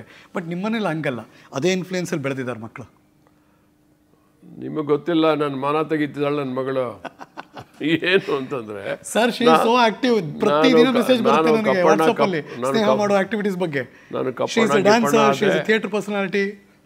ನಾನು ಸಂಗೀತ ನಾಟಕ ಅಕಾಡೆಮಿ ಅವಾರ್ಡಿ, ಅದು ಭಾಳ ಅಪರೂಪದ ಪ್ರಶಸ್ತಿ ಸಿಕ್ಕಿದೆ ಅಂತ ನಮಗೆ. ಆದರೆ ನನ್ನ ಮಗಳು ಮೊನ್ನೆ ಇತ್ತೀಚೆಗೆ ಸಂಗೀತ ನಾಟಕ ಅಕಾಡೆಮಿಯವರು international festival and dance and music ಅದು ಮಾಡಿದ್ದಾರೆ. ತುಂಬ ವರ್ಷಗಳಾದಮೇಲೆ ದೊಡ್ಡ ಪ್ರಾಜೆಕ್ಟ್. ಕರೆಕ್ಟ್. ಆ ಪ್ರಾಜೆಕ್ಟಲ್ಲಿ ಮಾತಾಡೋಕ್ಕೆ ಇಬ್ಬರನ್ನ ಕರೆದಿದ್ರು. ವಸುಂಧರಾ ದೊರೆಸ್ವಾಮಿ ಮೈಸೂರು ಡ್ಯಾನ್ಸರು, ಇನ್ನೊಬ್ಬಳು ನನ್ನ ಮಗಳು. ಈ ವರ್ಷ ನಾನು ಇನ್ನೂ ಕರೆದಿಲ್ಲ ಸರ್, ಮೊನ್ನೆ ಕರೆಯಲ್ಲ ಬಿಡಿ ಇದನ್ನು ಏನು. ಸೊ ಇವಾಗ 2 ಪುಸ್ತಕ ರೆಡಿ ಆಗ್ತಾಯಿದೆ, ರಿಲೀಸ್ ಮಾಡ್ತಾಳೆ. ಅವ ಫೋಕ್ ಥಿಯೇಟರ್ ಸಂಬಂಧಪಟ್ಟಾಗೆ. ಗುಡ್ ಅಲ್ವಾ? ಇಲ್ಲ, ಮಕ್ಕಳಿಬ್ರು ಸ್ನೇಹ ಆದರೂ ಅಷ್ಟೇ, JD ಆದರೂ ಅಷ್ಟೇ. ಅಂದರೆ ಎಲ್ಲರ ಜೊತೆ ಬೆರೆಯೋರು, ಕಲಾವಿದ್ರ ಜೊತೆ ಇರೋರು, ಅಪ್ಪನ ಒಂದು ಲೆಗೆಸಿಯನ್ನು ಮುಂದಕ್ಕೆ ತೊಗೊಂಡು ಹೋಗ್ತಿದ್ದಾರೆ ಸರ್. ಹೌದು, ನನ್ನ ಮಗನೂ ಅಷ್ಟೇ. Is doing A good job. Should be. ನೋಡಿ ಸಂತೋಷ ಪಡ್ತಾ ಇರ್ತೀನಿ ಅಷ್ಟೇ, ಇನ್ನೇನು ಮಾಡೋಕ್ಕಾಗಲ್ಲ. ನನಗೆ ಬಹಳ ಖುಷಿ ಏನಂದರೆ ಅವ್ರು ಬೇರೆಯವ್ರ ಬಗ್ಗೆ ಮಾತಾಡ್ತಿದ್ರು. ಐ ಥಿಂಕ್ ಈ ಪ್ಲ್ಯಾಟ್ಫಾರ್ಮ್ನ ನಾನು ಗ್ರ್ಯಾಟಿಟ್ಯೂಡ್ ಕೂಡ ಉಪಯೋಗಿಸ್ಕೊತಾ ಇದ್ದೀನಿ ಅಷ್ಟೇ. ನನಗವ್ರಿಗೂ ಸಂಬಂಧ ಇಲ್ಲ, ಏನೂ ಇಲ್ಲ. ವೇ ಬ್ಯಾಕ್ ಒಂದು 25 ವರ್ಷದ ಹಿಂದೆ ಕಲಾಕ್ಷೇತ್ರದ ಒಂದು ಕಾರ್ಯಕ್ರಮದ ನಿರೂಪಣೆ ಮಾಡ್ತಿದ್ದೆ ನಾನು. ಸಾಹೇಬ್ರು ಅಫ್ಕೋರ್ಸ್ ದೊಡ್ಡವರು, ಅವರು ಹಿಂಗೆ ಬಂದಿದ್ದಾರೆ, ಹಿಂಗೆ ನೋಡಿದ್ದಾರೆ ನನ್ನ.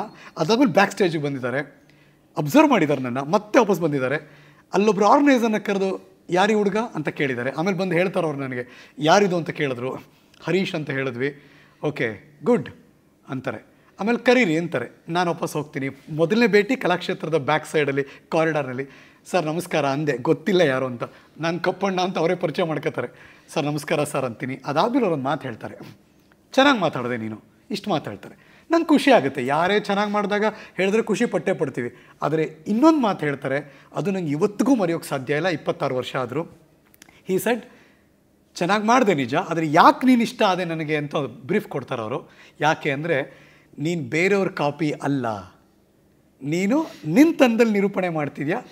Good, keep it up sir. ಪ್ರಾಯಶಃ ಅದು ಕೂಡ ನೀವು ಸ್ವಂತ ಮಾತಲ್ಲ ಅಂತ ಅನ್ಸುತ್ತೆ. ಲತಾ ಮಂಗೇಶ್ಕರ್ಗೆ ಯಾರೋ ಒಬ್ಬರು ಭಾಳ ಇನ್ಫ್ಲೂಯೆನ್ಸ್ ಮಾಡಿ ಕಷ್ಟಪಟ್ಟು ಅವ್ರ ಹತ್ರ ಅಪಾಯಿಂಟ್ ತೊಗೊಂಡು, ನಮ್ಮ ತುಂಬ ಶ್ರೀಮಂತರ ಕುಟುಂಬ, ಅವ್ರು ಹೋಗ್ತಾರೆ, ಅವ್ರಿಗೇನು ಪ್ರೆಸೆಂಟು ಅದೆಲ್ಲ ಕೊಟ್ಬಿಟ್ಟು, ನಮ್ಮ ಮೊಮ್ಮಗಳು ತುಂಬ ಚೆನ್ನಾಗಿ ಹಾಡ್ತಾಳೆ, ನಿಮ್ಮ ಥರನೇ ಹಾಡ್ತಾಳೆ ಅಂತ. ಅವರು she refuses to listen to her. ನಂತರ ಹಾಡೋದಿದ್ರೆ ನಾನು ನನ್ನ ಹಾಡುಗಳು ಕೇಳಿದ್ದೀನಿ, ನಾನು ಯಾಕೆ ನನ್ನ ಥರ ನೀವು ಹಾಡಬೇಕು, ನಿಮ್ದು ಯಾವ್ದಾರು ಹಾಡಿದೆಯಾ, ನಿಮ್ಮ ಅಜ್ಜಿ ಯಾವ್ದಾರು ಹಾಡು ಹೇಳ್ಕೊಟ್ರಾ ಅಂತ ಆ ಮಗು ಕಣ್ಣೀರು ಬಂದುಬಿಡುತ್ತೆ, ಇವ್ರಿಗೂ ಬಂದುಬಿಡುತ್ತೆ. ಆಮೇಲೆ ಆ ಮಗು ನನ್ನ ಅಜ್ಜಿ ಈ ಹಾಡು ಹೇಳೋದು ಅಂತ ಯಾವುದೋ ಕೊಟ್ಟರೆ, ಅರೆ ಎಷ್ಟು ಚೆನ್ನಾಗಿದೆ, ನಂಗೆ ಕೇಳೇ ಇರಲಿಲ್ಲ ಇದು ಅಂತ ಸಂತೋಷ ಪಡ್ತಾಳೆ. ದಟ್ಸ್ ವಂಡರ್ಫುಲ್ ಅಲ್ವಾ ಅದು? ಬಟ್ ನೀವು ಅವತ್ತು ಹೇಳಿದ್ದು ನನಗೆ ಕಿವಿಲಿ ಹಿಂಗೆ ರಿಂಗಣಿಸ್ತಾ ಇದೆ sir. And I felt so good. ಹಿಂಗಿರಬೇಕು ಅಂದರೆ ನಮ್ಮ ತನದಲ್ಲಿ ಬದುಕೋಕೆ ಟ್ರೈ ಮಾಡಬೇಕು, ನಮ್ಮ ಛಾಪನ್ನು ಮೂಡ್ಸೋಕೆ ಟ್ರೈ ಮಾಡಬೇಕು ಅನ್ನೋದು ಇದೆಯಲ್ಲ ಸರ್, ದಟ್ ಇನ್ಸ್ಪೈರ್ ಮೀ. ಒಂದು 26-27 ವರ್ಷ ಆದಮೇಲೆ ನಿಮ್ಮ ಮುಂದೆ ಕೂತಿದ್ದೀನಿ ಸರ್ ಹಿಂಗೆ. ಆ್ಯಂಡ್ ಈ ಚಾನಲ್ನ ಹಿಂಗೆ ಮಾಡಿದಾಗ ನಾನು ಅದಕ್ಕೆ ಓಪನಿಂಗಲ್ಲಿ ಹೇಳಿದ್ದು, ರಂಗಸ್ಥಳ ನಿಮ್ಮಿಂದ ಶುರುವಾಗಬೇಕು ಅಂತ ಬಯಸ್ದವನು ಸರ್ ನಾನು. Thank you very much. I am blessed. And ನಿಮ್ಮ ಒಪ್ಪಿಕೊಂಡು ನೀವು ಬಂದಿದ್ದಕ್ಕೆ humble by your gesture sir, ಅಷ್ಟೇ. ಯಾಕನ್ಸಿದೆ, ಹೇಗೆ ಅನಿಸ್ತು ಸರ್ ನಿಮಗೆ ಈ ರಂಗಸ್ಥಳ, ಈ ಮಾತು? First class. ನೆನಪಿನ ಅಂಗಳಕ್ಕೆ ಹೋಗಿದ್ದು. ಬಟ್ ಇದು ಫೈನಲ್ ಅಲ್ದಿರೋದ್ರಿಂದ ಈಗಲೇ ಏನು ಹೇಳಲ್ಲ, ನೋಡಿದಾಗ ಎಪಿಸೋಡ್ ನೋಡಿದ್ಮೇಲೆ.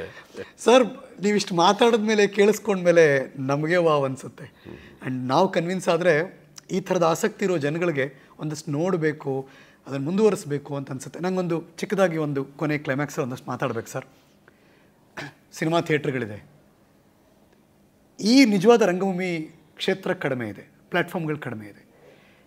ಹೆಂಗೆ ಜಾಸ್ತಿ ಮಾಡಬೇಕು, ಹೆಂಗೆ ಹೋಗಬೇಕು, ಮತ್ತು ಯಾರು ಇನಿಷಿಯೇಟ್ ಮಾಡಬೇಕು? ಸರ್ಕಾರದ ಏನೋ ಜವಾಬ್ದಾರಿ ಇದೆಯಾ? ಸರ್ಕಾರದ ಮುಖ್ಯವಾದ ಜವಾಬ್ದಾರಿ ಸರ್ಕಾರದ್ದು. ಈಗ ನಾವು ಬಹಳ ಕಷ್ಟಪಟ್ಟು ಭಿಕ್ಷೆ ಬೇಡಿ ದುಡ್ಡು ತೊಗೊಂಬಂದರೂ ಕೂಡ ಬೆಂಗಳೂರಲ್ಲಿ ಜಾಗ ಸಿಗಲ್ಲ ಅಂತ ಗೊತ್ತಿದೆ. ಯಡಿಯೂರಪ್ಪಾಜಿ ಮುಖ್ಯಮಂತ್ರಿ ಆಗಿದ್ದಾಗ ಅವರು ಒಂದು ಮೀಟಿಂಗ್ ಕರೆದ್ರಲ್ಲಿ ಹೋಗಿದ್ದೆ. ನಾನು ಹೇಳಿದ್ದು, ಹಿಂದೆ ಇದ್ದ ಊರುಗೊಬ್ಬಳೆ ಪದ್ಮಾವತಿ ಕಲಾಕ್ಷೇತ್ರ ಅದು ಇವಾಗ ಹೋಯ್ತದು, ಬಿಕಾಸ್ ಆಫ್ ಟ್ರಾಫಿಕ್ ನ್ಯೂಸನ್ಸು, ಮತ್ತೊಂದು ರಾತ್ರಿ ಹೊತ್ತು ಗಾಡಿ ಸಿಗಲ್ಲ, ಈಗ ಜನ ಬರ್ತಿಲ್ಲ. 4 ವಿಭಾಗಗಳಲ್ಲಿ 4 ಥಿಯೇಟ್ರ್. ಹೌದು ಕರೆಕ್ಟ್ ಅಂತ ಅಂದ್ಬಿಟ್ಟು ಅವರು ಅಂದರು. ಅದು ಇನಿಷಿಯೇಟ್ ಮಾಡಿದ್ರು. ನಾಗಾಭರಣ ಪ್ರಾಧಿಕಾರದ ಅಧ್ಯಕ್ಷ ಹೋಗಿ ಜಾಗ ನೋಡ್ಕೊಂಡು ಬಂದು ಎಲ್ಲ ಮಾಡಿದ. ಆಮೇಲೆ ಯಡಿಯೂರಪ್ಪಾಜಿ ಹೋದರು, ಇವ್ರು ಬಂದರು. ನಿಮಗೆ ಗೊತ್ತಿದೆ, ಈ ಸರ್ಕಾರದ ಪ್ರಾಜೆಕ್ಟ್ ಅಂದರೆ ಆ ಸರ್ಕಾರ ಮಾಡಲ್ಲ. ಸೊ ಅದು ಮುಗೀತು ಅಷ್ಟೇ. ಇಚ್ಛಾಶಕ್ತಿ ನೆಕ್ಸ್ಟ್ ಇದೆಯಲ್ಲ, ನಾವೇ ಮಾಡ್ಬೋದಾದ ಕೆಲಸ ಇದೆ. ಬಟ್ ಕಾರ್ಪೊರೇಷನ್ ಕಂಟ್ರೋಲಲ್ಲಿ ಕೆಲವು ಥಿಯೇಟ್ರ್ಗಳಿದೆ, ಅದು ನಿಜವಾಗ್ಲೂ ಎಕ್ಸ್ಟೆನ್ಷನ್ಗೆ ಭಾಳ ಒಳ್ಳೆ ಥಿಯೇಟ್ರ್. ಬಟ್ ಬೇರೆ ಬೇರೆ ಕಡೆಗಳಿಂದ ಕ್ಲೋಸ್ ಆಗಿದೆ. ಕೆಲವು ಥಿಯೇಟ್ರ್ ಅಂತ, ಉದಾಹರಣೆಗೆ ರಾಜಾಜಿನಗರದಲ್ಲಿ ರಾಜ್ಕುಮಾರ್ ರಂಗಮಂದಿರ, ಅದಕ್ಕೆ ಓಪನ್ ಆಗಿರೋದಕ್ಕಿಂತ ಒಟ್ಟು ಖರ್ಚು ಮಾಡ್ತಾನೆ ಇದ್ರಲ್ಲ, ಅದು ಜಾಸ್ತಿನೇ ಹೊರತು ಶೋ ಜಾಸ್ತಿ ಆಗಲೇ ಇಲ್ಲ. ಬಟ್ ದೊಡ್ಡ ಥಿಯೇಟ್ರ್ ಸರ್ ಅದು. ಹೌದು, ಬಟ್ ಇಲ್ಲ ಆಗಿತ್ತು. ಅದೇ ಥರ ಜಿಂಕೆ ಪಾರ್ಕ್ ಅಂತ ಒಂದಿದೆ, ಹೌದು, ಅಲ್ಲೇ ಅದು ಇದುವರೆಗೂ ಓಪನ್ ಆಗಿಲ್ಲ. ಕರೆಕ್ಟ್, ಅದು ದೊಡ್ಡದಾಗಿದೆ. ಪ್ರಾಯಶಃ ನಾನು ರಿಕ್ವೆಸ್ಟ್ ಮಾಡ್ಕೊಳ್ಳೋದೇನು ಅಂದರೆ, ಬೆಂಗಳೂರಿನ ರಂಗಮಂದಿರಗಳು ಮತ್ತು ರಂಗಾಯಣ ಅಂತ ಅಂದ್ಬಿಟ್ಟು ಅದನ್ನೇ ಒಂದು ಮಾಡ್ಬೋದು. ನೀವೊಂದು ಸ್ಟೋರಿ ಮಾಡಿ ಜನಕ್ಕೆ ಬಿಡಿ, ರಿಯಾಕ್ಟ್ ಮಾಡಲಿ, ಯಾರು ಏನು ಮಾಡ್ತಾರೋ ಮಾಡಲಿ. ಸರ್ ಒಂದಷ್ಟು ಚಳುವಳಿಗಳಾಯ್ತಲ್ಲ ಸರ್, ಸಮುದಾಯ ಅನ್ನೋದು ಚಳುವಳಿನೇ ಅದು. ಹಂಗೆ ನೋಡೋಕ್ಕೆ ಹೋದರೆ ನಾಟಕ ತಂಡಗಳಿದೆ, ಈಗಲೂ ಇದೆ. ಏನಾದ್ರು ಒಂದು ಆ ಥರದೊಂದು ಇನಿಷಿಯೇಟ್ ಮಾಡಬೇಕಾ ಸರ್ ಯಾರಾದರೂ? ಒಂದು ನಮ್ಮ ದೇಶದಲ್ಲಿ ಚಳವಳಿ ಆಗಬೇಕು ಅಂದರೆ ಯಾವುದಾದ್ರು ಒಂದು ಇನ್ಸಿಡೆಂಟ್ ಆಗಬೇಕು, ಯಾವುದಾದ್ರು ಒಂದು ಪ್ರಕರಣ ಆದಾಗ ರಿವಾಲ್ಟ್ ಆಗ್ತಾರೆ. ಎಮರ್ಜೆನ್ಸಿ ಅನ್ನೋದಿದೆಯಲ್ಲ, ಎಮರ್ಜೆನ್ಸಿಯವರು ಈ ಥರದ ಚಳವಳಿಗೆ ಬೆಂಬಲ ಕೊಡ್ತು. ಎಮರ್ಜೆನ್ಸಿ ಇಲ್ಲದಿದ್ರೆ ಯಾರೂ ಇರಲಿಲ್ಲ.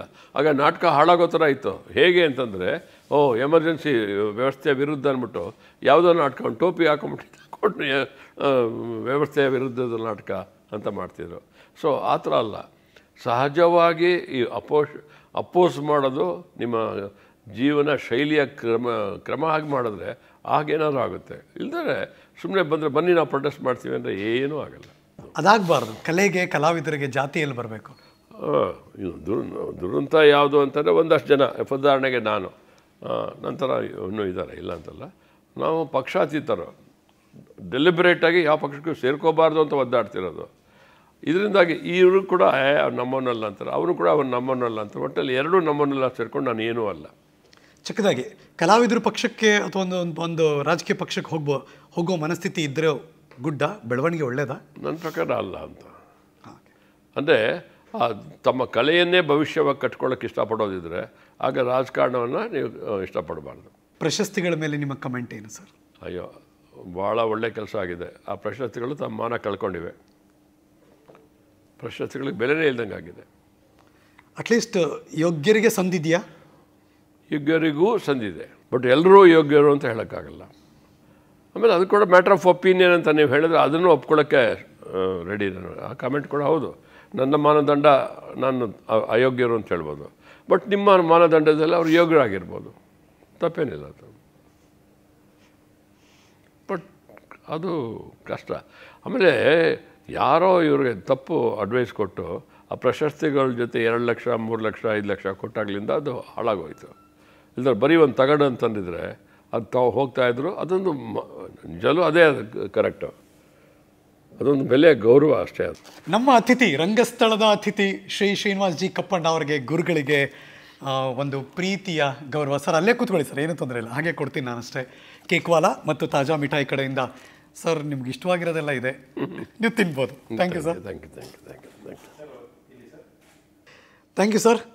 ನಿಮ್ಮ ಕೆಲಸ ಹೀಗೆ ಮುಂದುವರಿಯಲಿ, ನಾವು ನಿಮ್ಮಿಂದ ಇನ್ಸ್ಪೈರ್ ಆಗ್ತೀವಿ, ಖುಷಿ ಪಡ್ತೀವಿ. Thank you sir. Thank you. ಇದು ಶ್ರೀನಿವಾಸ್ ಜಿ ಕಪ್ಪಣ್ಣ ಅವ್ರ ಜೊತೆ ನಮ್ಮ ಮೊದಲ ರಂಗಸ್ಥಳದ ಎಪಿಸೋಡ್. ಹೋಪ್ ನೀವು ಇದನ್ನು ಇಷ್ಟಪಡ್ತೀರಿ. ಒಂದಷ್ಟು ನಿಮಗೆ ಅದನ್ನು ಒಂದಷ್ಟು ಗುಣಗಳನ್ನು ಅಥವಾ ಅವರ ವ್ಯಕ್ತಿತ್ವವನ್ನು ನಿಮಗೆ ಪರಿಚಯಿಸುವಂಥ ಒಂದು ಕೆಲಸವನ್ನು ಈ ಮೂಲಕ ಮಾಡೋ ಪ್ರಯತ್ನ. ಇದೇ ರಂಗಸ್ಥಳದಲ್ಲಿ ಎಲ್ಲ ದಿಗ್ಗಜ ರಂಗಭೂಮಿಯ ಕಲಾವಿದರು ಇದ್ದೇ ಇರ್ತಾರೆ. ನ್ಯೂಸೋ ನಮ್ಮ ಚಾನಲ್ನಲ್ಲಿ ನೀವು ಯಾವಾಗಲೂ ನೋಡ್ತೀರಿ. ನಾನು ಹೋಗಿ ಬರ್ತೀನಿ, ಮತ್ತು ಬೇರೆ ಗೆಸ್ಟ್ಗಳ ಜೊತೆ ನಿಮ್ಮನ್ನು ಭೇಟಿ ಮಾಡ್ತೀನಿ. ನಮಸ್ಕಾರ, ನಾನು ಹರೀಶ್ ನಾಗರಾಜು.